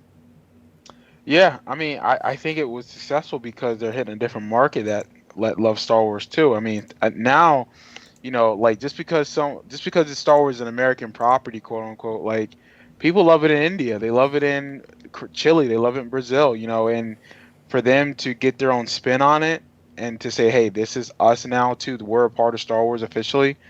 That's why it's successful. And Visions, honestly, I think we all didn't have much expectation for it, which is why I think we loved it. And the storytelling was so good. I think that's what really drew us into that show. I mean, even that little droid episode, pretty much like the Mega Man episode, Obi-Wan. that was such strong storytelling where I'm like, wow, I feel for that little boy. Pretty much he was Pinocchio, but as a robot Jedi, fire. Like that's one of my favorite episodes. Like I go back and watch it all the time because it's such a strong story. Like it makes you and it has a lot of life lessons with it. You know, like it's a boy trying to connect with his surrogate father. You know, That and wanting to be a real boy, and you know we've seen this before in storytelling, and it's like as men here, we all want to have that connection with our father figures in our lives. You know, we want to pass on that legacy that our fathers or father figures have instilled in us. definitely. Yeah. Real quick, because this is kind of funny. I just realized this. Milton, we're both wearing like a Wrecker kind of shirt. I know your shirt says Wreck on it, and I literally have like Wreckers. I love this shirt. It's from Celebration, and it's gonna be backwards, but it says Wreckers Gym, and it has like established on Ord Mantell from like. Let me stand up a little. Established on Ord Mantell with the little logo. Oh, That nice. says 32 BBY.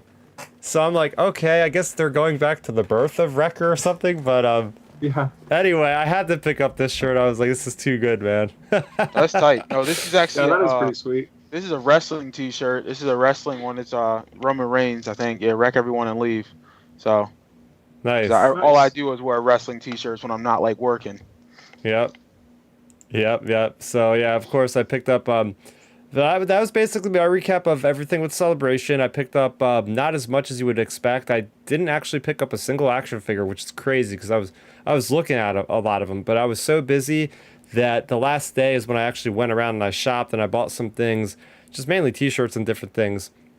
But you know, as far as the whole trip, just kind of recapping it, loved it, of course. Why wouldn't I? I'm around a lot of my friends. Like I said, I met a lot of people from the channel. Steven Schinder, who guested on our channel a while back, we collaborated on a quick little trailer reaction. I was with Matthew from the Ion Cannon recapping a lot of these panels. Buddies from the Star Wars Underworld. The guy Din from F105, I got them to all go on mic. I did a lot of like interview style type of videos, which again I'm still working on. I probably have like 5 to 8 videos focused on California and Celebration in general, which I'm rolling out over the next week. But then I got to attend like Disneyland After Dark with the Star Wars night, which was freaking incredible. Literally setting probably the record for the most lightsabers ignited in the same area, because we literally had thousands of lightsabers underneath the Millennium Falcon, which was like the most surreal thing. I'm just like looking at the real Falcon, just like, holy crap, what is life right now, right? So had a lot of fun there. Went to like a punk show that was like Star Wars themed, where everybody was like in costume, just like with a DJ, just playing all of our early 2000s stuff like Green Day and Good Charlotte and Newfound Glory, like all those good like pop punk kind of bands were playing, and everybody was having a blast with Darth Vader on the stage and Boba Fett and Stormtroopers dancing. So as you would expect, craziness ensued, but I'm looking forward to London next year. Next celebration's happening in April, so it's literally less than a year. So I already looked up plane tickets, so I already told a bunch of people I'm going, so I guess there's no way to back out at this point. So we're going to see. My passport I had already applied for weeks ago, so I'm already one step ahead of the game there on that one. And it doesn't look as pricey as I thought it could be. So keeping my fingers crossed that I'll be there, and maybe some of the other guys will, both in the chat and listening and everything else, will maybe join me over there across the pond for the first time. Yeah, I think that's cool that they're making it, you know, an international event like that. You know, just to spread it to the fans and, you know, give people from other countries and other areas to be able to attend it. Yeah, I mean they've had it in London, I think in 2016, and then I think they had it in Germany in like 2013 or 2014. So it's like you said, like those poor people, they have to travel. Like for instance, the people that went to California from UK, I know a couple of people did that. It was like a 12-hour flight or some crazy nonsense like that. So it's like, wow. So for me, it's about a 7-hour flight from New Jersey. So I mean, the trip to California is about a 5-hour trip. So I gotta stay on the plane for another couple hours. But if it's anything like going there, I'll just finish an entire book on the way. I finished rereading my read-through of The Hobbit in preparation for the Lord of the Rings series. I want to try to get through all those. But anyway, that was Celebration. And in a normal show, this would be the entire show. But we're about halfway through the show for tonight, and we still have to talk about 3 episodes of a brand new Star Wars live-action series starring Obi-Wan Kenobi, Ewan McGregor. Or I should say that the other way around. So anyway, we're gonna jump in, and I don't know how we want to tackle this because we're gonna just talk about the show in general because we have 3 episodes to talk about. Obviously next week, the week after, and the week after that, we'll talk about each episode as it comes out on a weekly basis. I'm gonna throw over to Milton because I know you're probably the most excited about through all of us about this show and how this show it's really gonna make or break a lot of the Disney Plus stuff for you, if I'm correct. With understanding what you were talking about last time we talked about this. So, real quick, we're halfway through. I think we have a good idea of what we're getting ourselves into. So, with halfway through the series, what are you feeling when it comes to Obi-Wan right now, Melon? Love it. I love this show. I don't really have many complaints about it, except for just how the fans have been acting lately. We'll get into that. I'll conclude that at the end of my spiel of this episode, but and I apologize for the sound in the background. I guess my town is off the chain today with the sirens. But anyway, so I love this show. Ewan McGregor can do no wrong in my book, and I might be a mark or a fanboy at this point, but I don't even care because he is Obi-Wan to me. I know Alec Guinness was the original Obi-Wan in the original trilogy, and I clearly respect that, and I love that actor. I love him in everything he's done. But Ewan McGregor has officially established himself as Obi-Wan Kenobi, in my opinion, because he embodies not only young Obi-Wan from the prequels, but he's embodying now Alec Guinness, like the in-between, and you can see so much of that Ben Kenobi isms in his character. And he's not even fully Ben Kenobi yet, quote unquote. And it's like, man, Ewan McGregor did his homework. He's really getting into the psyche of what a broken man he's been over the last 10 years post losing his best friend, who he thought he killed, losing his best friend's baby mom, and losing the Republic. And most importantly, losing his entire identity as a man and as a person by the Jedi falling. So for him to sit there and not be as confident in his ability to rescue, quote unquote, spoiler, young Leia, or just to, take a stand against the Empire, is like, I'm not surprised. And I love how they're portraying his character. I was an asshole at first about how the Inquisitor would look, Grand Inquisitor. I just want to say I was wrong for that. After seeing him in those first 2 episodes, I was pleased with what he looked like and how he was portrayed. I was like, okay, you know what, Deborah Chow, I was wrong. I'm take that L like a man. I love Reva. I love her character. And for all those weirdos out there who's disrespectful to Moses Ingram because 1, she's a woman, 2, she's a black woman, and 2, her character's just different, and what you don't like, go F yourselves, because she's doing a really good job with this character. Are there things about this show that I don't like? I wouldn't say I don't like. I have some issue with, but they're not bad. It's just part of the show. Not every show is going to be perfect. I love Arrow, but there's things I like about Arrow that I don't like, but I still like the show. So miss me with that BS about how this is woke culture or the direction ain't great or they don't like how Obi-Wan's not confident yet. It's like, come on, guys, it's storytelling. It makes sense for how the story is. So overall, I love what I'm seeing with the first 3 episodes. Vader was off the hook in episode 3. Like I legit, when I was working out on Wednesday and I watched that episode at 4:30 in the morning on the treadmill, I grabbed my neck when he snapped old boy's neck. I was like, oh my God, like he just killed that guy. Like it was nothing. Like they made Vader scary. Legit, Vader was scary in his episode. Like I can't even just even how he. I know I'm talking a lot, but I don't even care. Even though how they prepared him with the suit and to see Hayden's eyes, how angry he was. I'm like, yeah, we never got this Vader before. He's definitely a guy that's really upset and really wants to just wreck, like my shirt says, wreck everyone and leave. That's what he wanted to do. And that's what he's doing. That's what he's doing. Like, he's going to do that throughout the next 3 episodes, and I can't wait. Overall, I love this show. I have no problems with it for the most part. Nitpicky stuff, we'll get into that later, but I overall like what I'm seeing. So thank you, Star Wars, for giving me something that I actually can embrace.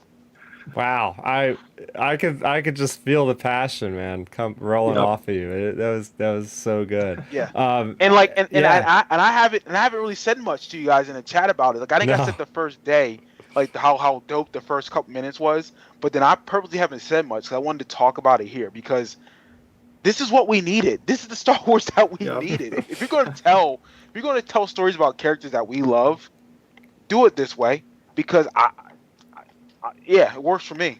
yeah. So I love and we didn't get the okay. So being fully transparent, I actually seen the world premiere of this with everybody.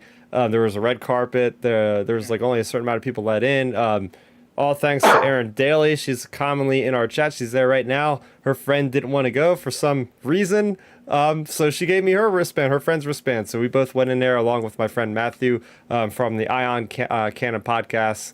We all went there. They gave us some water, soda, popcorn. Ewan McGregor came out on stage with Deborah Chow, and it just like talked for like 10 minutes about everything, how this has been building up, how fans have been wanting it for years. So like everybody was so excited in that freaking stadium. They showed both episodes. It was awesome watching with everybody. Then like the whole cast came out, including like the actress for Leia and all of them like came out, stood around for pictures for a few minutes. Then we all left. But just my mood and everything with this series was, I think Ben, you told me this ahead of time, like, oh yeah, there's people saying this is like Logan slash the Joker for the Star Wars universe, and I could totally see that because I get it. Like people are like, oh, it's kind of slow. It's doing that, and that's the purpose of it though. Because with a story Yeah. like this, you gotta. It's what I like about it is it's so character driven. It's very much a Star Wars drama that we've never seen before on this level.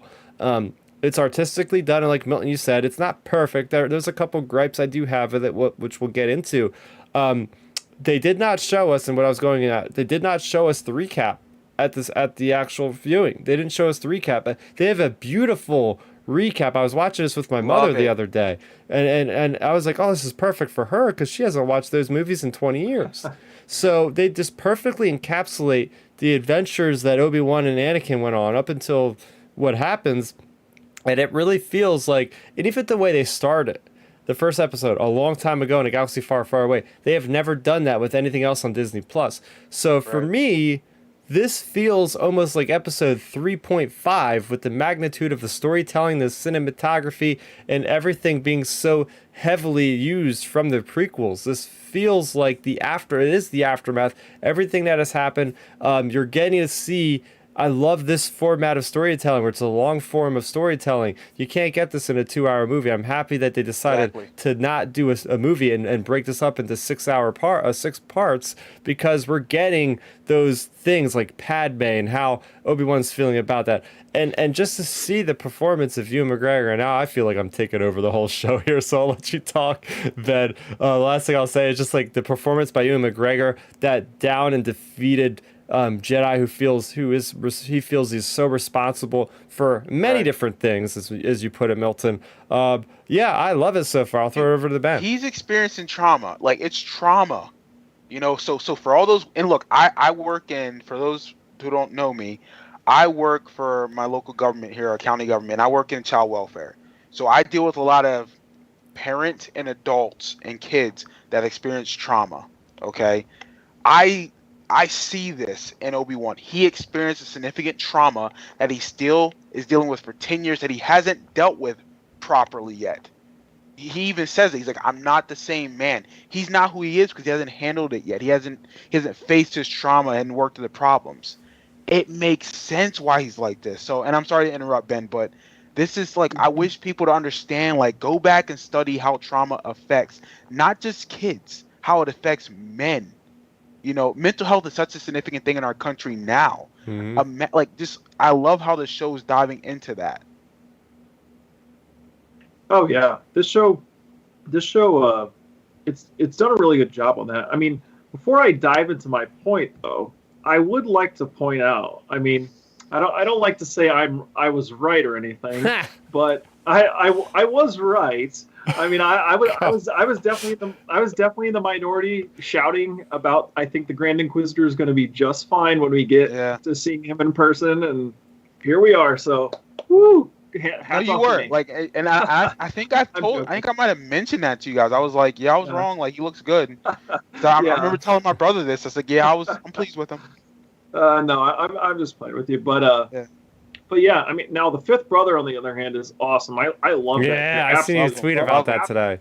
Absolutely. Like, I see a lot of people dogging on the fifth brother. I love his, just the way Sun Kang, because that's Sun Kang, if you guys didn't know. But I love the way, the way they make his voice, the way he does his voice. I love that character. Yeah, the voice. Yep. I think he's portrayed really well. But to get to like the meat of the conversation, I think the entire show is so good so far. Like, it's exactly what, like, if you logistically sit down and think about what could Obi-Wan be doing, like, we're not going to get 6 straight episodes of him and Vader hacking lightsabers. Exactly. Like, if you thought that coming into the show, you're just trying to be too much of a fanboy person, like, because that is not how storytelling works. And that's not how it works for Obi-Wan in the place that he was at this point in time. So, I love the direction they're going with the story. For, like you mentioned, Milton, the mental health space, like, I guess you would say Obi-Wan's in at this point. And, I've loved his character so far. Like, it's felt like he stepped back into the character more, but I feel like his acting actually is much better than the prequels, just because, he, like, say what you want about George. Like, George isn't the best director of actors by any means. I think he would tell you that too. Yeah, exactly. So, like, Deborah Chow definitely is directing them very well. And on top of it, Ewan's just a more experienced actor by now. So exactly, his acting's improved a ton. I've loved the Inquisitors so far.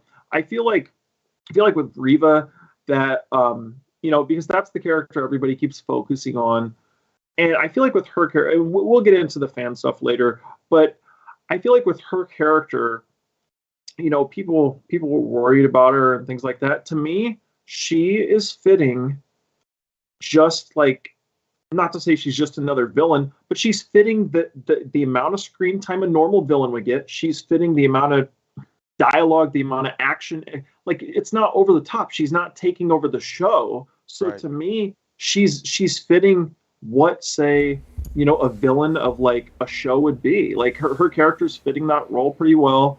And now, especially going into the third episode, her conversation with Vader, like, she's worried about, like, basically becoming the Grand Inquisitor next. And her whole conversation with him was great, with Vader. And then, so I've enjoyed her character a lot. Fifth brother, of course. Vader, like you said, Milton, was incredible. Like just knowing Vader's intent, like, when he's having that first conversation, he's like, the Grand Inquisitor doesn't matter, third sister. We only care about Kenobi. And, when he hears about Kenobi, it's like game on. And then, when he went into that town, you knew stuff was going to go down. Like, you knew something was happening.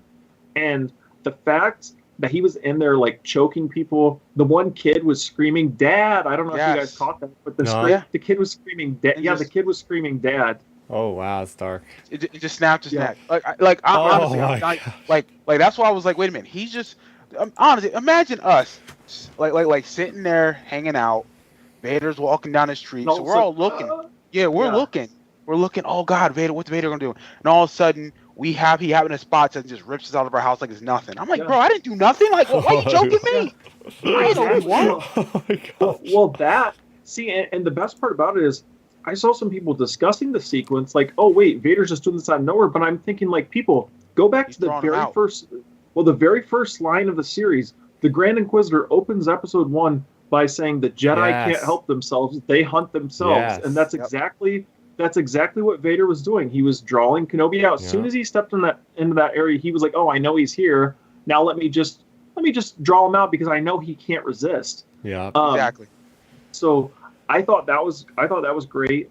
And then to me, of course, Vader's been phenomenal. I love the Inquisitors, of course, Ewan. But to me, the standout of the series by a mile is Kid Leia. Like, I think her character has done so well. Like, the young girl that's playing her, literally, it reminds me of Carrie Fisher. Like, there's no other way to put it. She reminds me of Carrie Fisher, and it is wild. Like, her mannerisms, the way she talks, the way her remarks back to Kenobi, and the best part is, like, they're showing her gain more experience, in terms of like seeing adult examples, like Tall, the woman that rescues Obi-Wan, Right. at the end, Leia's seeing, like, that's probably her first, like, older, like, say, woman in combat, because she's always lived this sheltered life with the Organas. So now she's seeing, like, an older inspiration, like a female inspiration, which is cool. So which is going to play into Leia's character more down the line. So, like, I'd love to see that. But also I'd love to see, like, they also kept it real where it's not like she's full-grown adult Leia. Like, she's still a naive kid. She's like, oh, no, come on, let's go hop in this truck with this Imperial guy. So, like, I'm really liking the Leia character and where they're heading with her. And, of course, I'm excited to see what they do with her in the next episode, like, to see her conversation she's going to be having since, she got captured at the end. So, overall, I just think this series has been excellent. Like, I have zero complaints. The only issues I've had with the show so far, I feel like the music is very weak, in my opinion. I don't think... I'm honestly really disappointed by the music because I don't know. Again, this is like Star Wars fans having expectations, but we talked about it. We were like, man, Natalie Holt being like 39 years old, I was like, maybe, she talked about the prequel, so maybe we'd have more beats at that. And then, like, even Obi-Wan's theme from, like, John Williams hasn't been very recognizable to me. Like, it hasn't, like, stuck out, which is kind of disappointing. And, like, other than the music, I really don't have any issues. Some of the cinematography has been really weird. On some of the, it's like, I don't get it. This part, I don't get that. Yeah. So the only part I had with the cinematography was whenever they showed the couple wide shots with Vader and Obi-Wan. Like, it was lit weird, and I'm thinking, wait, why would they go wide shot here? Like, they could have kept it tight. I didn't like that look, and like just some of it's a little too dark at times. But again, that's just me being like, but it's not bad. I'm not a filmmaker, so why am I even talking shit? But I'm just saying, like, it's good. Like, it's not trash. Clearly, again, like, this show ain't trash. Like, there's just a little things here and there. Because actually, someone tried to say that the directing's bad. I'm like, what are you talking about? I'm like, it's not bad. No. Like, this show's very well paced.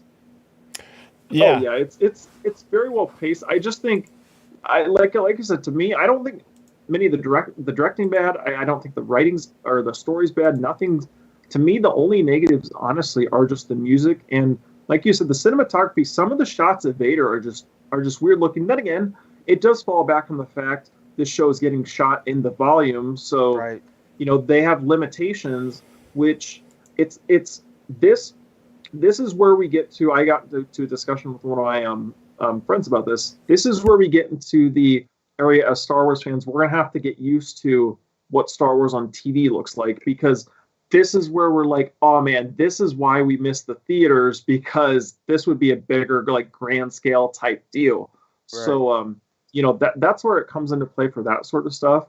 But, like, for me, there really wasn't any negatives about these first 3 episodes, honestly. Like, between the story, the action, the characters, like the heroic moments, like the Leia moments, like those type of things have all been really good. And then, we didn't even touch on it. I mean, opening the series with Order 66, like, I thought that was fire, excellent to set the tone. And if you notice, there is a young African American girl in there, so I would say it's like a 90% chance that's Reva. Like, why else would you do that? I agree.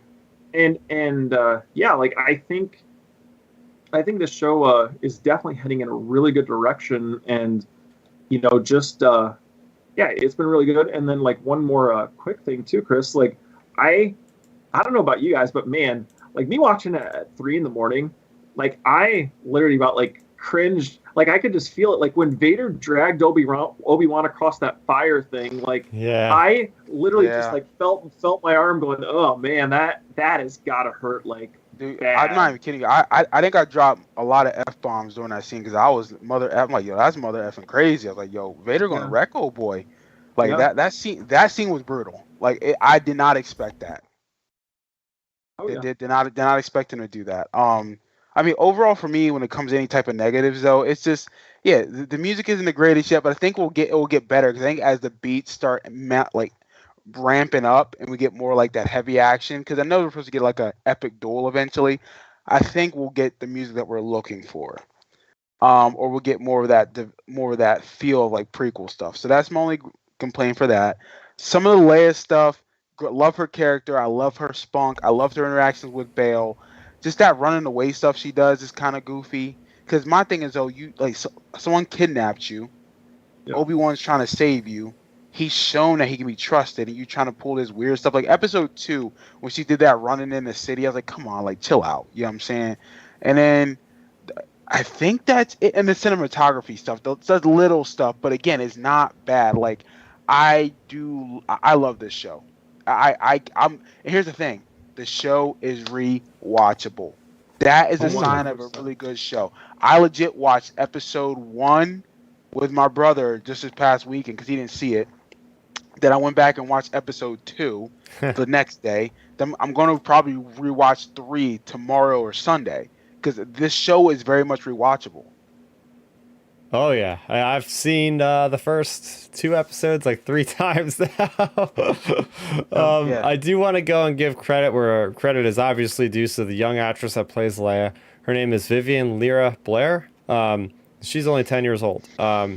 So yeah, I mean, I know my girlfriend was saying, you know, she's like stealing the show, and I kind of am with her because the quality of acting that this 10-year-old has is unbelievable. The way she's really good. Ben was saying as she was delivering the lines, you could see her evolving into Leia with her like bossy attitude. The way she's talking to the cousin in that first episode, like saying, you know, you're just pretending to like say these things, but you don't even know what they mean, and just like being courageous and being brave, and you know, sharing that those moments with her adopted father, Bail Organa, and bringing up those topics of like, hey, you're adopted, but you're a family. Like that was stuff that was never hinted at all in all of Star Wars, at least not in any of the movies or anything. So to actually like take a light and shine it on that whole detail was something that I really enjoyed.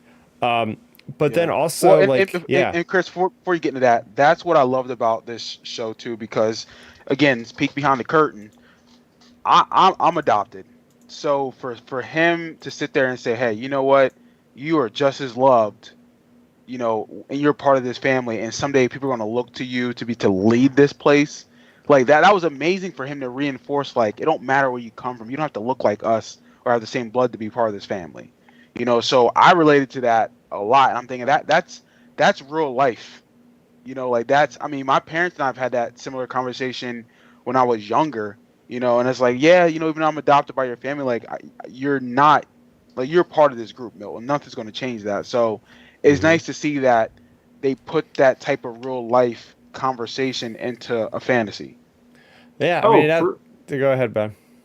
Oh, for sure. Like you love seeing those type of real life conversations because, you know, that's where us as Star Wars fans and viewers can sit down and like relate and connect to these characters and like, oh, they have those type of real world potential, like say psychological issues of like, oh man, I'm adopted, like what if my family's not supporting me, you know, et cetera, like, you know, because that's like a trope that's in movies and stuff, like, oh, the adopted kid is like the, you know, like the redheaded stepchild or whatever, you know. It's like that whole deal. So like it's cool that they like addressed that with Leia and like really made that a scene with her, and then just like another highlight conversation of that actress. Her whole back and forth with Obi-Wan was awesome on Mapalooza or whatever the planet was called. Like that whole planet literally, or that whole conversation was so good. when she was like, "Oh, what about my mother?" And like, he was like, "Oh, I would," when she asked him, "Are you my father?" And he's like, "I wish I was." Like, and it's great because like, that's and that was killing Obi-Wan saying that because like, he could see how great of like a leader Leia could potentially become, because he's seeing basically a young Padme. Facts. Like, that's just awesome. Yeah. Yeah, I mean, and talking about a show, and I would just get some flack sometimes from people. They're like, "Oh, I don't want to hear a prequel story. I want to go forward in a timeline because I know I already know what happens, like the fates of these characters." Even though I know the fates of Obi-Wan, even though I know the fates of Leia, like I'd be kidding myself if at one moment I was like, "Oh my gosh, are they gonna die?" Like they sell those moments so well. Like you're afraid for the characters, even though you know their fates, and that's the sign of a good director, good storytelling.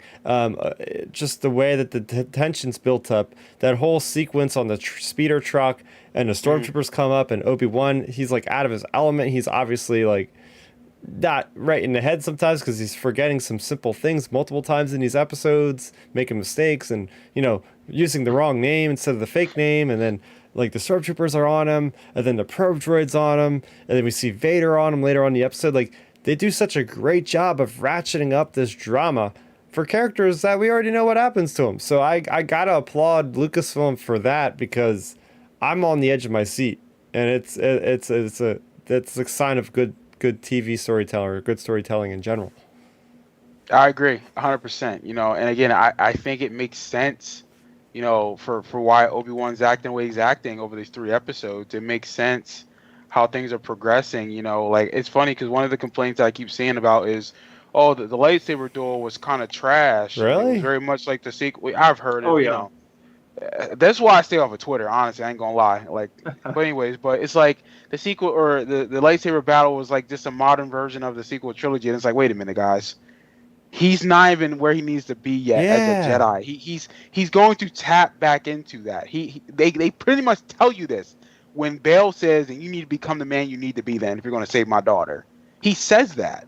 He's going to be like that in episode 6. He's going to have a Rocky montage moment where he's going to sit there and say, "Okay, I'm going to wreck Darth Vader now. I'm going to do what I got to do and become Obi-Wan of Revenge of the Sith." And we're going to see it. That's why Kathleen promised us. She said, "Y'all going to get a duel of the century." So I cannot wait for this. Oh, for sure, Milton. Yeah. Like, I mean, you hit the nail on the head with that. Like, yeah, and that is the discourse going around online, Chris. Like, people are criticizing that scene, and I'm like, people, we gotta remember when it comes to this sequence, like Obi-Wan hasn't been using his lightsaber. He hasn't been using the Force. He's definitely rusty in terms of like even hand-to-hand combat. And Vader, let's be real, Vader was probably fighting him at like 40%. Like if Vader would have went 100%, Obi-Wan would have been dead in a flash. He'd been probably. dead, yeah. Like realistically, if Obi-Wan didn't have plot armor, he would have been dead before he even thought about it. So like, that whole sequence with Obi-Wan, I think was so fitting for his character. And he wasn't igniting his lightsaber just to fight Vader. He was literally scared. Like, and it was it was foreshadowed. It was really, really foreshadowed that he had fear because when he was talking to Leia, when Leia asked him, "What's the Force like?" and he's like, "Oh, it's a light when you're scared in the darkness." And it's like that's what was basically foreshadowed and represented in that scene with Vader and Obi-Wan. And he just kept running because he was so weak. And then like even Vader literally is like the audience talking to him. Like he literally says, "What have you become?" Or he basically was implying I'm sure that's another thing with Vader too. Like at the end, people would criticize the ending, like, "Oh, Vader could have just put out the fire or whatever." But I'm sure Vader was looking at him like, "What is this?" Like, because Milton, it's like in wrestling, like if you have this great matchup build up, and then one guy has like 2 broken legs, and you go to fight, it's like, wait, hold on, this isn't the fight I was promised. And in Vader's mind, he was thinking he was going to have a Revenge of the Sith style, like boom, boom, boom, boom, boom, boom, boom, boom battle with Obi-Wan and defeat him. And then he was like, "What is this weak old man? Like it doesn't make any sense." Says to me. He's like the time has made you weak. Like he calls him out on it. And honestly, we all know Vader. And this is the thing about some fans. If they use their heads honestly, and I guarantee you, all the people in the chat know what I'm about to say here. We know Vader was playing around with him the whole time. Vader Yeah, oh, was yeah. messing with him the whole time. Because Vader could have, like you said, he could have easily wrecked him at Oh, any yeah. point. And for him to sit there and say, you know what, I'm going to just dump these rocks out, light him on fire, and just drag him in it. That's such a slow burn. He even says it like, now you know what it feels like pretty much. Yep. Like, he's like, I'm salty because you burned my body. So I'm going to do the same thing to you. I'm going to make you suffer like you made me suffer. Yeah. He says the line, this is what you made me. So I'm going to do the same thing to you. So if you are one of those weirdo fans out there, a small pocket of you, being weird and saying, oh, this fight was stupid or Vader was playing around. Of course he's going to. He's been waiting for 10 years. He don't want it to end like that. He wants to savor this moment. Mm-hmm. Exactly. And then one of the best parts too, before the fight even started, I loved Obi-Wan. Like, he was so worried. He literally was like, he's coming, master. Like, he's trying to talk to Qui-Gon, and Qui-Gon's like, sorry, not talking to you right now. Yeah, he literally says he's coming, master. So, like, Obi-Wan, like, to me, him, like, even trying to reach out to Qui-Gon, you know, it's not even, he's reaching out in fear. And, like, it's almost like he's, like, reverting back to being a younger, scared Padawan. And he fought like a younger, scared Padawan. That's exactly, he wasn't a Jedi even knight at that point in that fight. Like, he literally just looked like pathetic, basically. Yeah. I mean, for more all intents and purposes, that's what he looked like. And it just, I think it was a really good defining moment for Obi-Wan. And I think the way, you know, like, people can't look at that fight and judge it and be like, oh my gosh, because it's like, come on, guys, do you really think with 3 episodes left and the finale, like, do you really think they're not going to fight again? Like, like, really? So it's just like, just stop. To me, I think there's too much overreacting, because people, you know, they pick up their phones and they're like live tweeting by the second. So, you know, they're overreacting. It's like, just let it absorb for a little bit and think about it before you go like, oh my gosh, this is the worst thing ever. Like, exactly. I think it was a great fight. I agree. And the moment they lit their sabers up, I even said to myself, I'm like, dude, there's no way they're going to be, this is not going to be epic. And I said, I'm okay with that, because I want Vader to at least show Obi-Wan I'm in control the whole time. Like, I'm no longer a Padawan. I'm no longer just a Jedi Knight that you used to roll with. I am the one in control. You know, and he showed it the whole time. And again, I'm okay with that. Because here's the thing, let's be real here. If Obi-Wan would have picked that lightsaber up and started wrecking Vader, we'd have been like, wait, that makes no sense. Like, how? Like, he hasn't used that muscle, quote unquote, the Force, in 10 years. He hasn't used a saber, and so how is he wrecking Vader? Oh, for sure, Milton. And then, like, you know, you mentioned a point earlier, Chris, I liked a lot about, you know, the stakes of these characters. I don't know about you guys. Sure, we knew, obviously, these guys were going to survive the fight. But when Vader got to, like, torching Obi-Wan, I was like, okay, wait a second. Like, this is making me a little nervous because he could, like, what are they going to do to Obi-Wan? Because, you know, he has plot armor, but still, it's like, how far are they going to take this? Because, I mean, also in the back of my head, I was like, are they going to, like, potentially mortally wound him? Because, I mean, they already stabbed the Grand Inquisitor. So I was thinking, what's going to happen here? So, like, that, you know, that was something in the back of my head. And, like, they've done a really good job with the stakes of these characters. Like, even going back to, like, say, the first episode when Reva had the lightsaber to Owen. Like, that was, like, okay. Like, whoa, that was a hold tight on. Scene. I love that scene. Like, yeah, that was good. And then even in the truck with the stormtroopers, like, sure, they're just stormtroopers, but you could just feel the tension building, like, oh my gosh, they're about to get busted right here. So, like, all of these tension building moments, and then especially peaking with Vader, like especially when Vader started hacking with his lightsaber, I was like, oh man, he's taking some hard swings at Obi-Wan. Like I'm just waiting for, like, a chop or something, like, just to swipe him. Yeah, that was a great fight, in my opinion, for the characters, for where they were at in the time period. Yeah, I mean, going back to everything that has led up to that moment and building up the tension that we keep talking about and building up the stakes. I will also elaborate more on the pace. I know you mentioned it very quickly, Milton. But this show moves at an incredible rate, and it has to, right? Yeah. There's only 6 episodes. But that was something we kind of talked about with Book of Boba Fett. It was like, some of those episodes, like, let's get going here, or whatever, what are we doing? But I love how, like, episode 1, we're on Tatooine. Episode 2, we're on Daiyu. Episode 3, I forget the name of this planet. Something with an M. And it seems mo- like the Yeah. it seems like the next planet's going to be Jabin. And that's a whole nother concept. We definitely got to talk about it. I made a video on YouTube about Quinlan Voss, about this whole thing called the Path, and about we know there's a lot of Jedi that survived Order 66, and when that was first talked about, in our world, we're like, oh, that's going to take away from Luke Skywalker. Luke Skywalker should be the last of the Jedi. But we're seeing firsthand from Kenobi, from Jedi Fallen Order, what it's like for a Jedi or a Padawan or any Force sensitive to live in that time period of the Inquisitors hunting you down, the Empire eradicating any Force user, period, that's not in their direct employment. Right. So we're seeing sort of the underground railroad of the Jedi.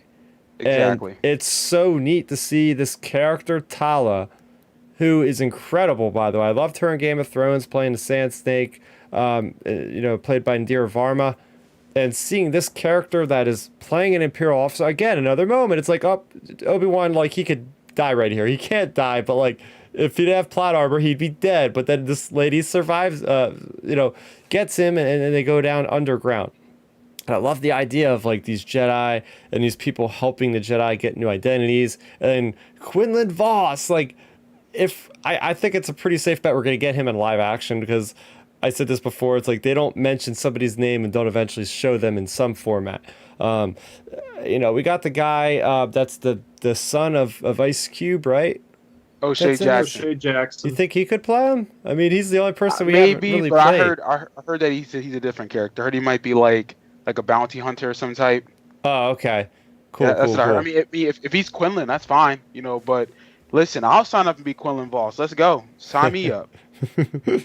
So Get me a wig with dreadlocks. I'm all good. Listen, I'm in shape now. I'll play a Jedi. yeah, so they're playing the long game here, because in the Darth Vader comics that Charles Soule wrote in 2017, I want to say, there was a scene with the Inquisitors, and they had a whole list of surviving Jedi. One of them was Quinlan Voss, and I've been waiting for him to show up. I thought he might show up in Jedi Fallen Order, but it looks like we might get him in Kenobi. I mean, I haven't heard any leaks or any rumors. Ben, don't you dare confirm or deny any of this, but but I could say this is going to lead to very interesting things here, because they're going to go to Jabin. Quinlan Voss has been smuggling younglings and Force sensitives for several years at this point, it seems like, and he's still around from the way that Tala talks about him. So I mean, I'm ready to see this reunited, because the way that Ewan like says the word Quinlan, and how he demonstrates that, there's like a fondness in his voice, like his good friend, like, oh, Quinlan's around, like I feel so happy for Obi-Wan. It's like he has another Jedi that he can unite with, somebody that he's worked with and been close with, as we've seen in the Clone Wars and all. And I know there's a lot of fans out there that love the Dark Horse series that first made George Lucas put Quinlan Voss into Star Wars a little bit more, because they've seen all the hype that the fans were getting out of the character in the comics. So there's a chance we might see a badass Quinlan Voss kicking some Stormtrooper ass and maybe killing an Inquisitor or two coming up here. Yeah, that'd be tight. Yeah. That would be really tight. I mean, I like the character from Clone Wars. What's the book he did when he went to go? He fell in love with old girl. Oh my God. Baldy, you know what I'm talking about. He fell in love with Ventress. That book, yes. Dark Disciples, I love excellent. That. Dark Disciple, yeah, I love that book. So it'd be nice to see even Quinlan, and just how maybe he's heartbroken. He's like, listen, I get it. Like, the Jedi's messed up, Empire's trash, but I lost the love of my life. So that'd be kind of dope to just see, maybe flesh him out for a bit or two. Oh yeah, for sure. I mean, Quinlan would be awesome. Yeah, I mean, I wouldn't expect him to be O'Shea Jackson's character. Like you said, Milton, I can agree with you on that. But the idea, I mean, there's definitely a chance of him potentially being there, just because, like, just based on, I mean, not even talking leaks, any of that sort of stuff, whatever. When it comes to Quinlan, I mean, there's already been kind of like a setup for it, because, like, the conversation between Toll and Obi-Wan, like you said, Chris, why would they mention him directly? Like, oh, he's there. He's been there before, anyways, to Jabrim. Why would you specifically choose that character? Unless, it could be just fan service, whatever. But why would you specifically do that and then go to that, because we're going to that planet because Obi-Wan's getting healed, I guess. I guess he's going to have to be. So like, it just makes potential sense. To me though, it would make me nervous, honestly though. Like I would love to see Quinlan, but on the other hand, when it comes to Quinlan, if we go to Jabrim and Obi-Wan's there and all these people are there, it makes me nervous because like, to me that like almost foreshadows like either like some of these Jedi are going to maybe go with Obi-Wan to like help rescue Leia wherever they take Leia, and like that makes me nervous because like say if Quinlan would go with Obi-Wan, like he's getting waxed, like so that's the only thing that makes me kind of like apprehensive. Like, do I want Quinlan like in this show or another one of these shows potentially, just because it's like because if they introduce him and if he would go on a mission with Obi-Wan, boom, I think he'd be toast. So just I don't know, it's a tricky situation, that's for sure, with him. But he'd be an awesome character. The whole Jabrim thing, that is one of the most interesting parts when it comes to this series, just to see like who actually is on that planet. Like, is it going to be potential Jedi? We know potential, or will it just be Force users like Chirrut was in Rogue One? Like, someone who, people who are Force sensitive, like barely Force sensitive, like stuff like that. And then Obi-Wan, he's gonna have to be healing on this planet somehow. So like, there's that. Like, there's a lot of options they could go with these Force users on Jabrim, and like I don't know. I just think there's a lot of different story directions because we're going to have to go from Jabrim to eventually, they're going to have to get Leia back somehow. It's just a matter of how. Yeah, I think what could happen in the next episode, and we could start speculating stuff too. If it's anything like Book of Boba Fett, he's definitely going to have to go into a bacta tank. We know what happens when you go into a bacta tank. You get a lot of flashbacks. So, we kept hearing those rumors before, at least I heard them, about, there's going to be Clone Wars flashbacks. I think that next episode is going to be very Clone Wars flashback heavy to, again, make the viewer really care. Not all of us have watched Clone Wars. Not all of us have seen Revenge of the Sith 50 times. So, a lot of us haven't read the expanded material to really know that brotherhood bond between Obi-Wan and Anakin. So, I think they're going to maybe spend more time developing that close-knit brother relationship with a flashback as like Obi-Wan is in the back to like thinking back to like his friend Anakin before he became Darth Vader.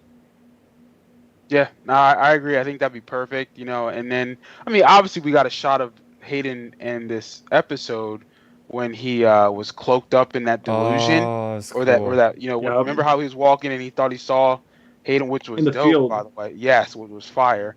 It kind of looked like a Stephen King kind of like delusion type. I'm like, oh wait, that looks scary. And you can definitely tell he was petrified. So I think this would be a perfect episode to bring in flashbacks, de-age the character slightly. Give us that Anakin look from like the Clone Wars. We had like that shorter haircut. Maybe he talk about Ahsoka. Maybe he says, hey, I wish Ahsoka was around. Like, it'd be dope to hear Hayden say it as Anakin. Say, hey, I wonder how Ahsoka's doing on her mission or something like that. Just that'd be kind of dope. Ooh. I would definitely fanboy. I would fanboy out if he says it, dead ass.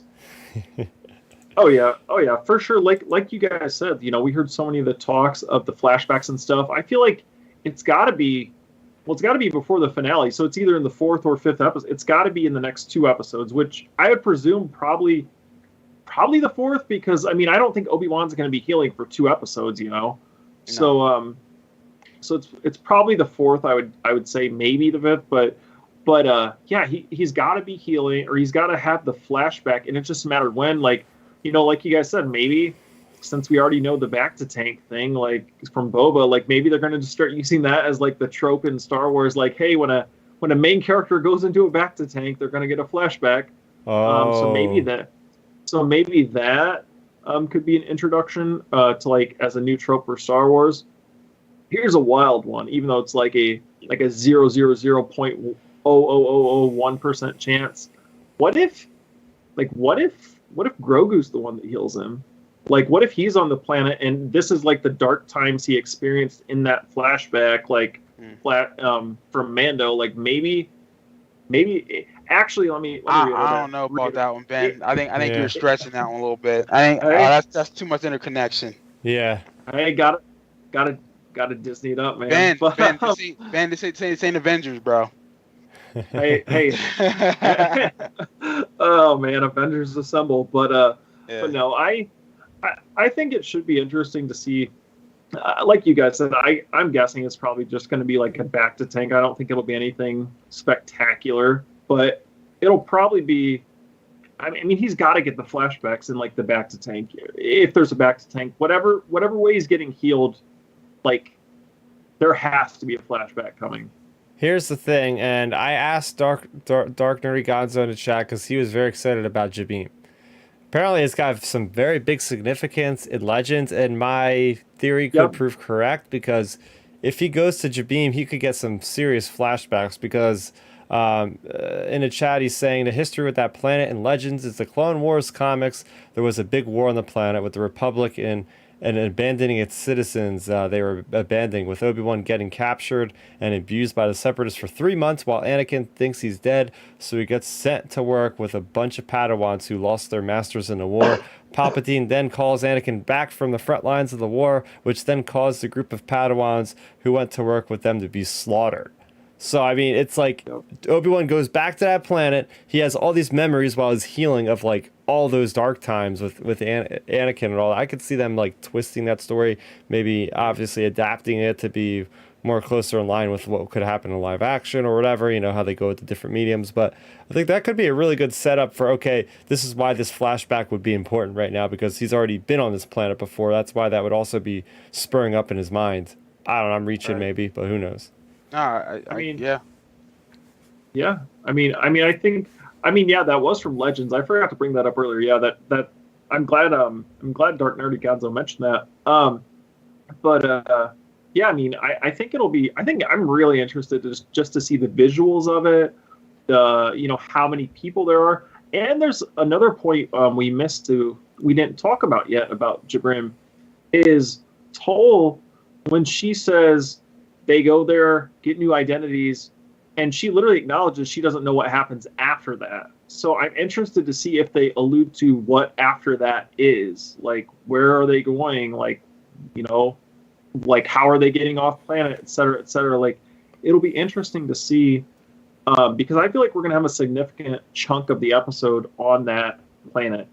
Well, here's the interesting thing. And Lucasfilm over the years have kind of introduced Jedi, but also between this and Jedi Fallen Order, given them a reason for them not to be in the forefront of the battle with Luke, because of the sheer terror that the Empire, you know, persists on them at all times.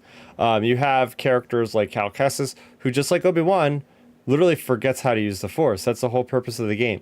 Like when you quote unquote level up, you're just relearning how to use the Force again. Because for 5 years, just like Cal, or just like Obi-Wan, Cal was forgetting how to use the Force to blend in with society so he wouldn't get hurt.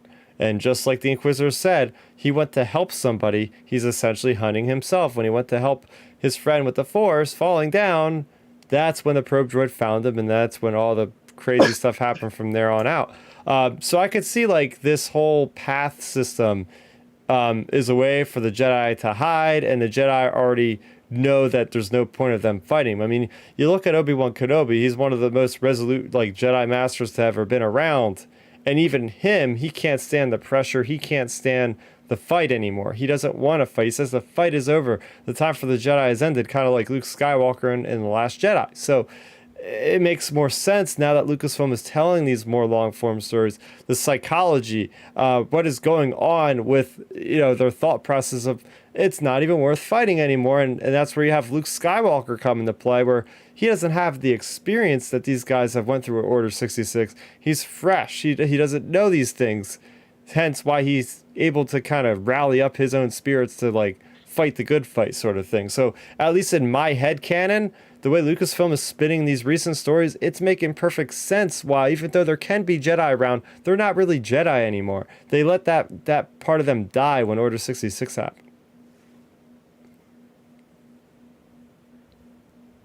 Nah, Chris, I agree with you on that one for sure. Oh yeah, definitely.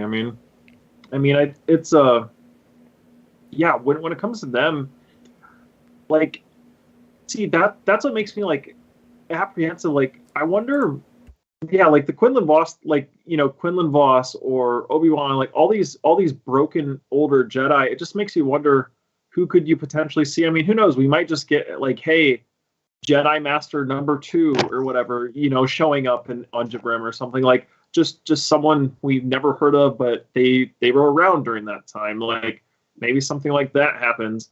Yeah, it's gonna be really really interesting just to see how it plays out in terms of especially the dialogue. I think between the characters, just because Obi-Wan's going to be seeing these people basically having hope, I guess you would say, like, getting new lives, that sort of stuff.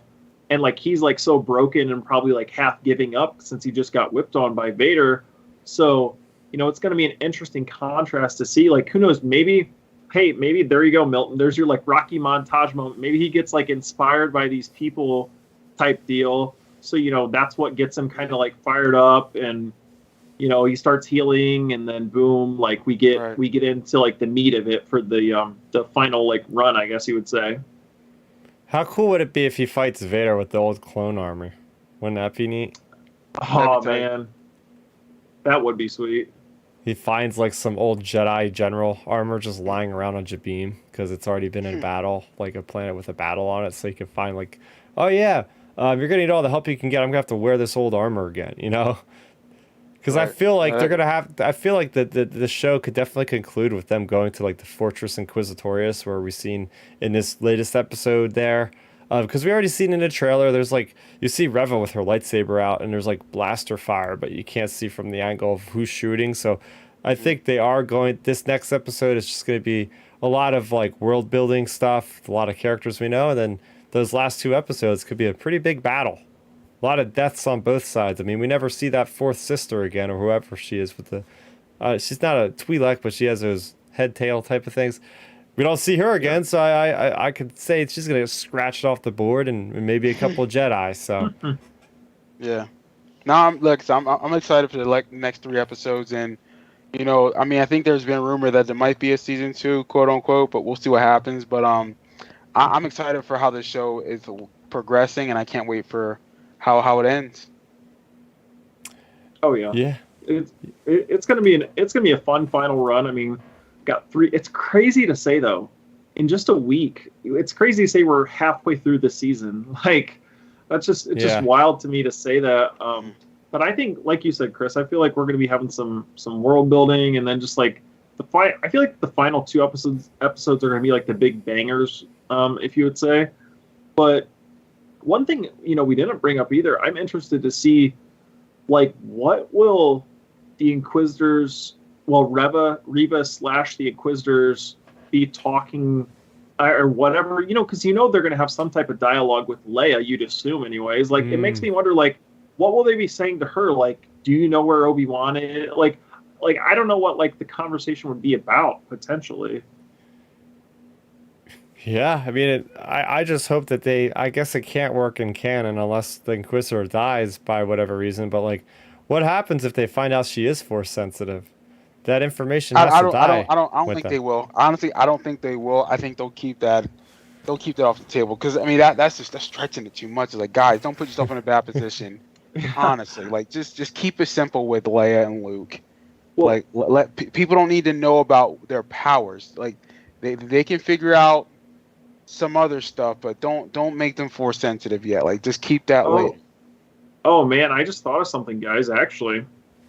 So earlier today, I mentioned to you both before we got started, Joby Harold, the writer of this show, he didn't interview with Vanity Fair, and they actually asked him about the state of the galaxy at the moment. All right, so some of the people talking, or some of the discourse online, was about how the Inquisitors are trying to, like, pull Reva back. You got the Grand Inquisitor pulling her aside, saying, "What are you doing?" Yeah. You got the fifth brother pulling her to the back alley, going, "Reva, calm down," like, blah blah blah blah, like all this stuff, and she and basically Joby Harold, he just talked about it today. He said, she's basically, kind of like the new Inquisitor on the block. Yeah. Like she's trying to do her own thing. And the reason the other Inquisitors are not doing that is because right now we're only 10 years after the events of Revenge of the Sith. So the galaxy still, like the Emperor is still needing the galaxy's support for the Empire. So basically the reason they don't have all the other Inquisitors going around hacking people is because of the fact, the Emperor still needs support. And, basically, if rumors would get out that he was sending the Inquisitors just to go, kill people randomly, then it would start losing planetary support and like his whole empire would fall apart. So like, Joby talked about that. And the reason I bring this up, and this is something, that may give you guys ideas, like, what if when we go to the whole thing, like with wherever, like say Reva takes Leia, what if the other Inquisitors are like, whoa, third sister, like we're kidnapping a senator's daughter, like it's basically that thing of like, the Inquisitors are trying to stick with like the actual laws of the galaxy, and she's like, no, and like we might get a confrontation potentially between Reva and the fifth brother potentially, like over this whole the methodology of this of taking a senator's daughter. If that, what I'm saying now, like because they've already said that. They're like, wait, you're going too far, and that's when he said, okay, you have to get off this mission. And I do want to mention a couple words about Reva because I think she's a really cool character.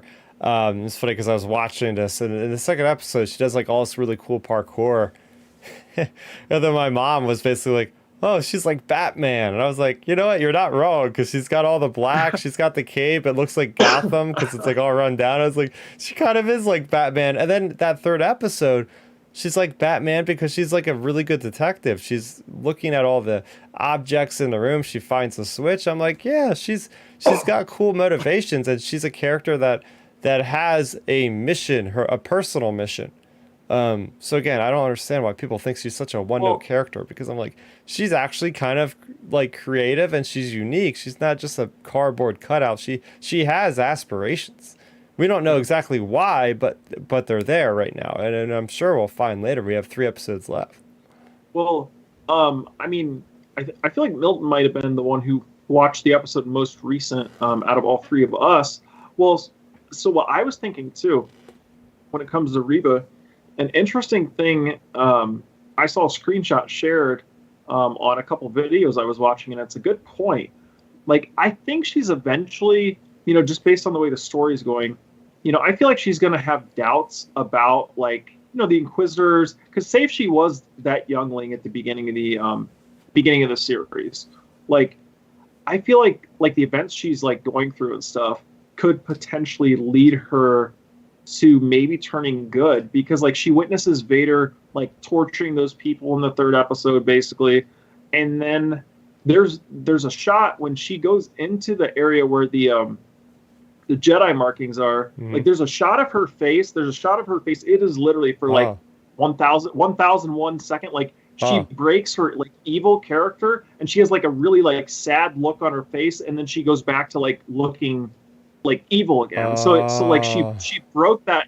She broke, and that's great acting by Moses Ingram, because let's say if she does eventually start to turn, like that's like foreshadowing, like cracks in her character, like she because if she was looking at those Jedi markings, like that's kind of like she was probably thinking about her past, and and also she's probably like, man, the guy outside this building in Darth Vader, he's the one that slaughtered all the people I used to be around, like that's not cool. So it's just really good acting, good subtleties and acting by Moses Ingram, because those are different things that people don't notice with actors, just because they're just like quick little quirks. But I think that little facial expression for her could mean something in the long run, maybe.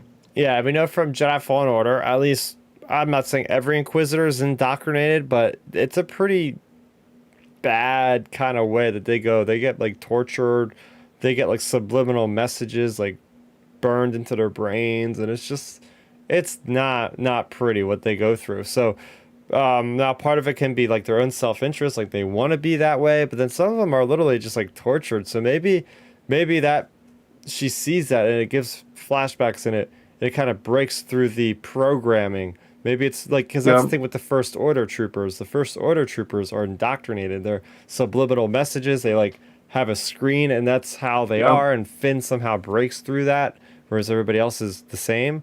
Uh, so yeah, let's just break down our final thoughts. We're gonna give individual scores for the episodes coming up, but just for the first 3 episodes, score out of 10. I'll start with Milton.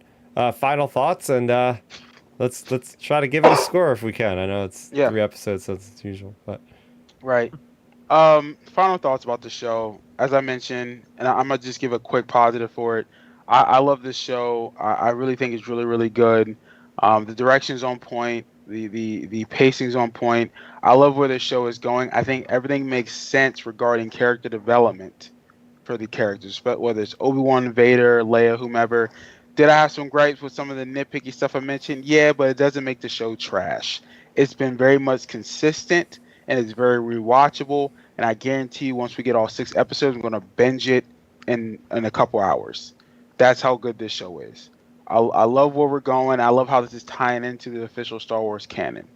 Now, such as some of the bad that I've been hearing about and seeing about is the BS on the internet. Okay, whoever's watching this right now, whoever listening to this, I got just one message for you. Okay, stop. There's no need for you to sit there and go on Moses Ingram's Instagram and DM her and say, hey, you know what, your time's up, or you're just a woke hire, or this is all about diversity, or you're not good enough for Star Wars because you're a woman or because you're black. Okay, she's killing it in the role as this Inquisitor. Okay, she's making this show right now. Her and Leia, who are both women, are making the show.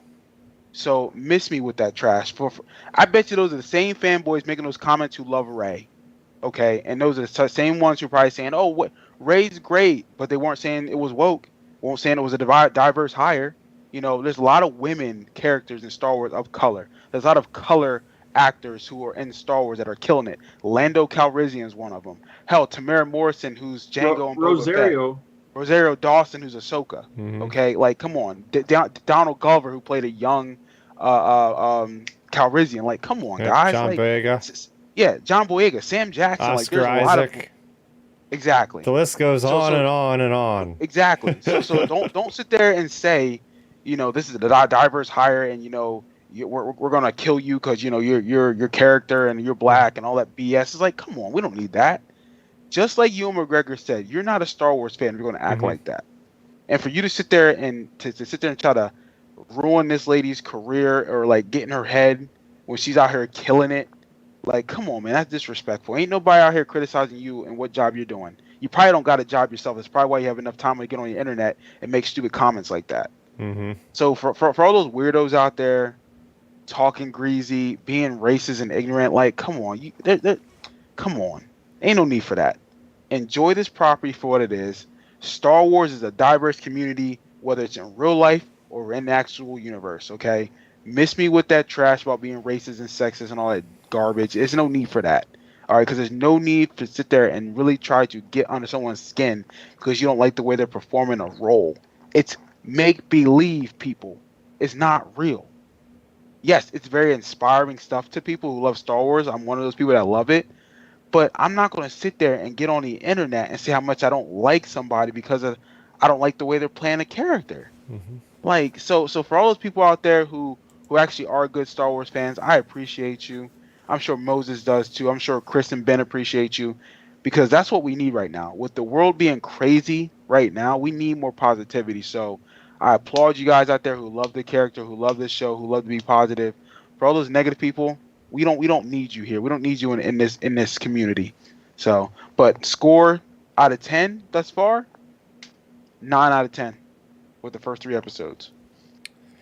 Yeah, bouncing off of your point right there for the whole world, for the community. I mean, come on, man. Like this wasted energy is just terrible toxicity, and I feel like we go through this too much anymore. It's like this endless cycle. A new Star Wars project, this person, then this person gets hate, then this person gets hate.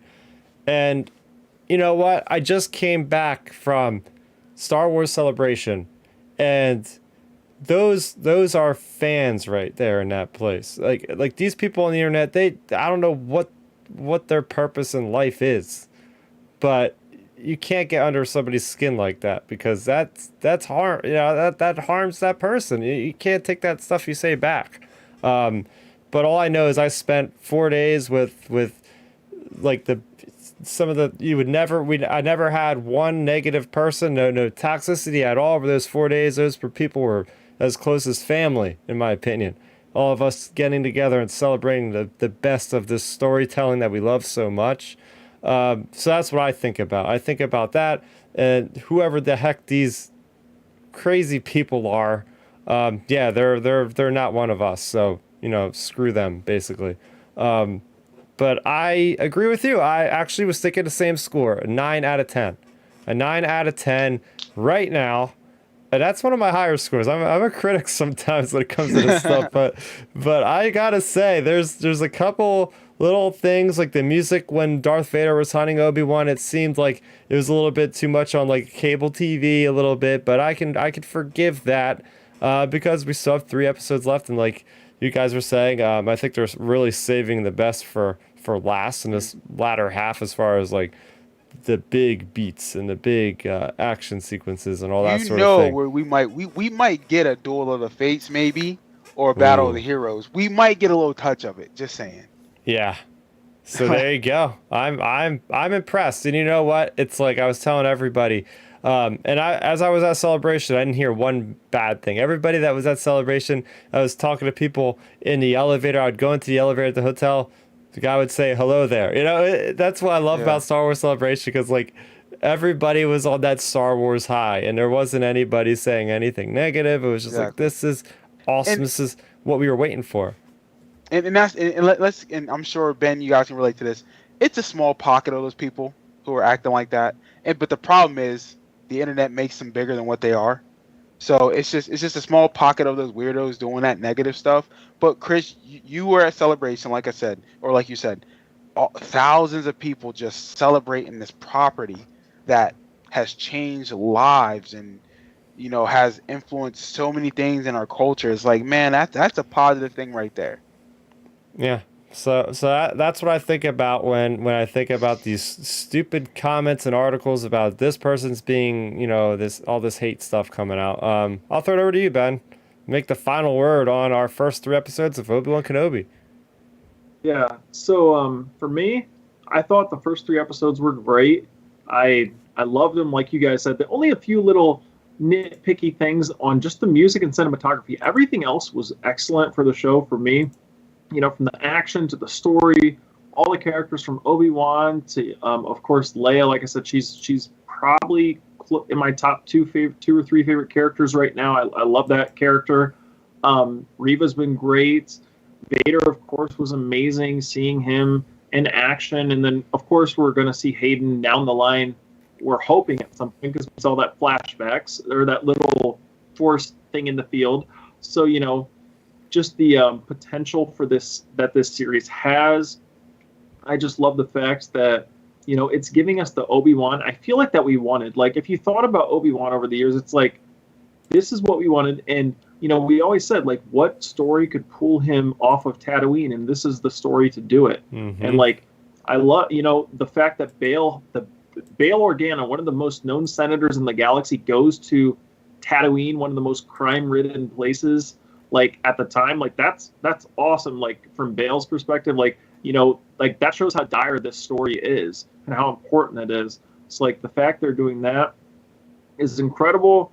Like I said, I'm really liking the direction they're taking it. You know, slowly having Obi-Wan build up, basically like Rocky. Like, now we are for sure going to be getting the Rocky montage. I feel like Milton, like that's for sure going to be a thing. I feel like.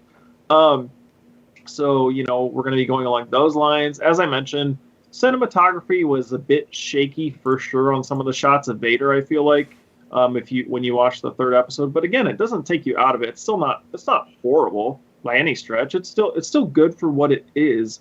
And then the music is definitely weak. You know, I feel like there's a chance for sure of it improving, especially whenever we get to their final fight, that's going to be the big teller of if the music works or not, because the music in the big lightsaber fights always stand out for the most part. So that's the big thing I feel like to look forward to down the line.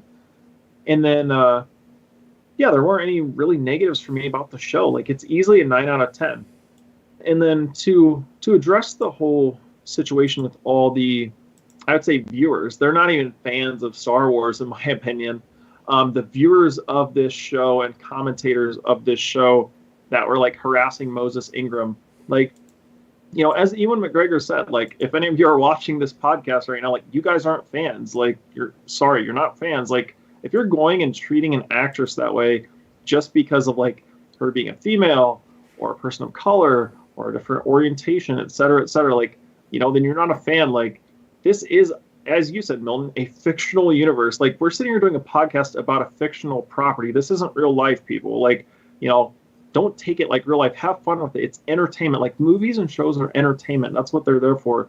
And I guarantee you, all of these people that are acting like this, they would not tell her any of these things to her face. Facts. Not at all. No chance. No way. Facts. I don't care.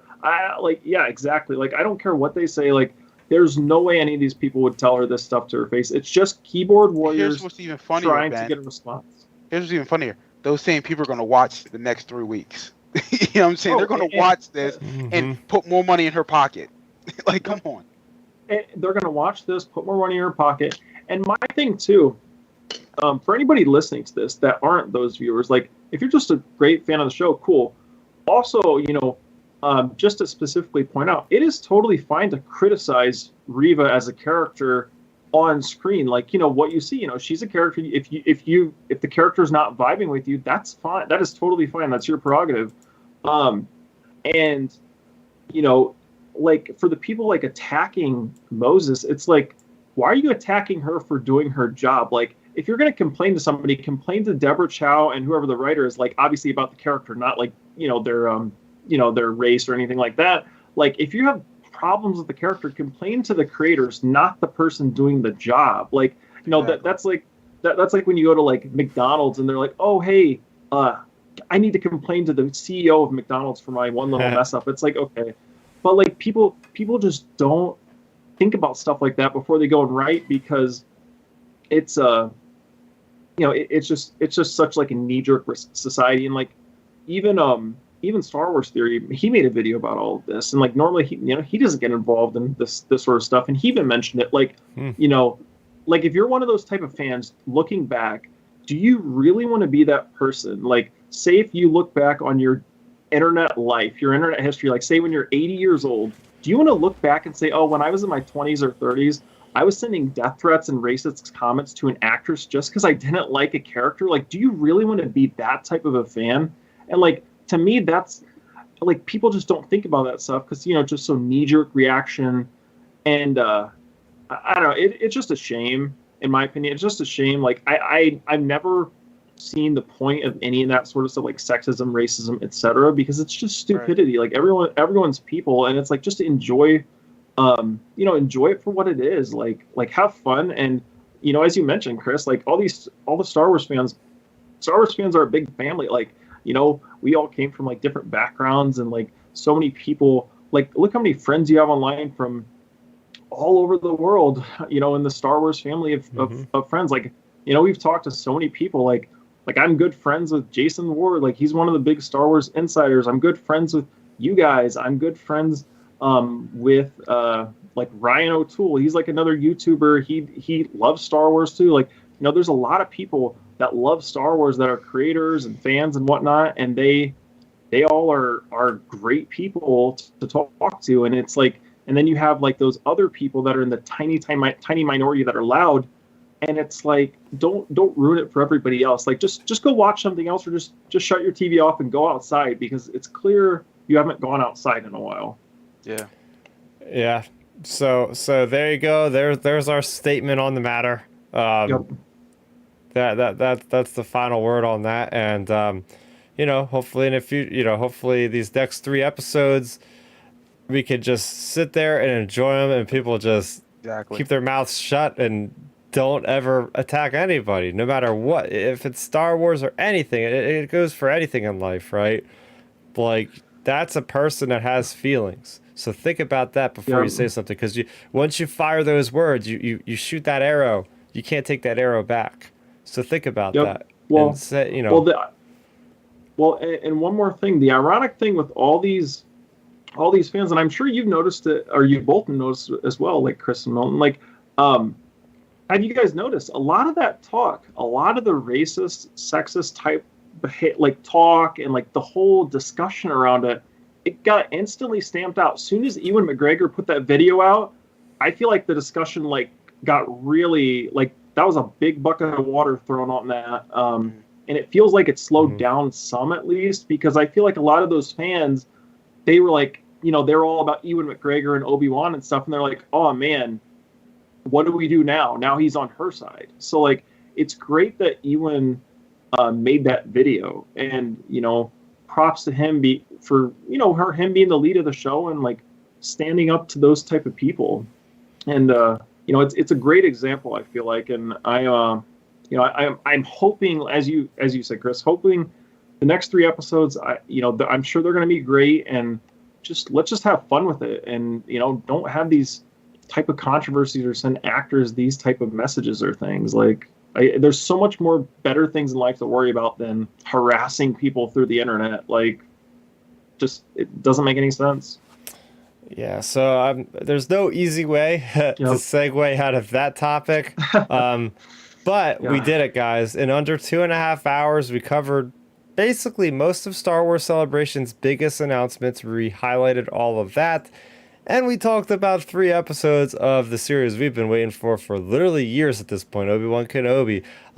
So we'll be back same time, same place next week to break down part 4. By the way, I do want to make a note. I like how they're treating this as something different. It's not episode titles. It's just part 1, 2, 3, 4, 5, 6. So it feels like a grander, like a one movie, right? Rather than like a series. So I do like that little detail. All right. So Milton, where can the people find you? What will you be talking about this week or whatever?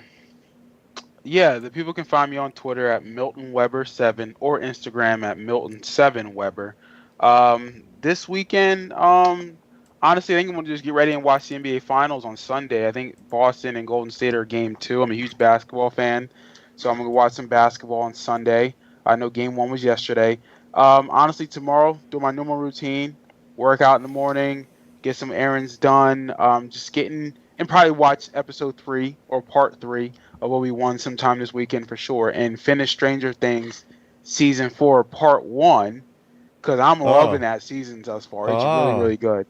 Yeah, so I'll be doing that this weekend, just catching up, and I need to catch up with my sleep because I had a hell of a week this past week at work. But other than that, though, just follow me on my Instagram and social media. I do a lot of fitness stuff on my Instagram. I'm sure Ben has started doing his thing too. So yeah, come check me out. Give me a follow. Share with your friends. There you go. And if that's not all, we got Boys Season 3 out today. I forgot about that. My brother told me to behind. watch that. He said it's fire. He said it's fire. I'm so behind because as I'll plug my own content here, I'll let Ben go first though. Yeah, for me, I'm just kind of doing the normal, like you said, Milton, working out. I'm probably going to start Stranger Things either tonight after this show or tomorrow night, I would say. And yeah, nothing too crazy. Probably just talking Star Wars online with fans.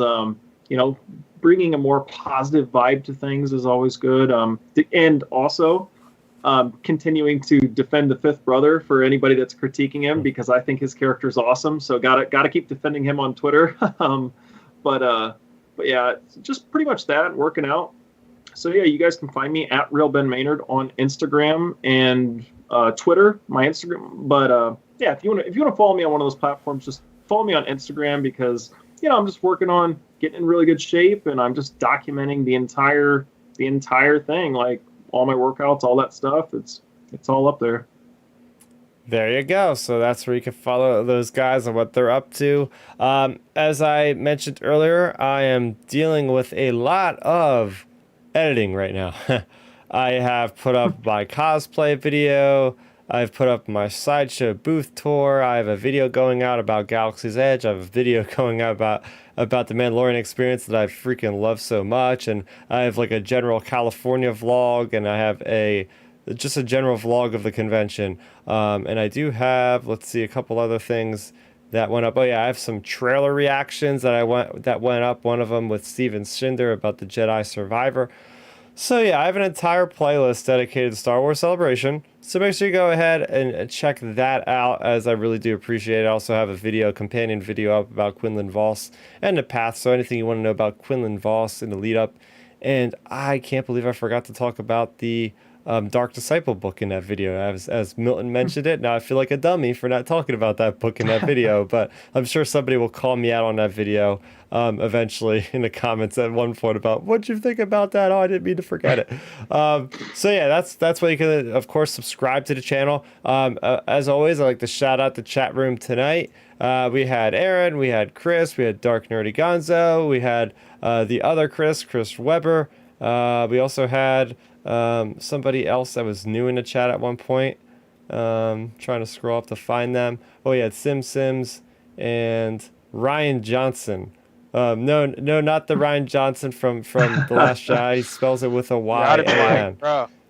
I'm like, Ryan, we got to talk. Oh man, so that was it for Outer Rim transmission number 60. We'll see you back here. As always, you can download the podcast every Monday, and you can listen and watch us live every Friday at 9 o'clock Eastern. And you can buy our t-shirts at teespring.com. Just search Outer Rim Transmission. So for Ben, for Milton, for Chris, aka Starrapter, this was Outer Rim transmission number 60.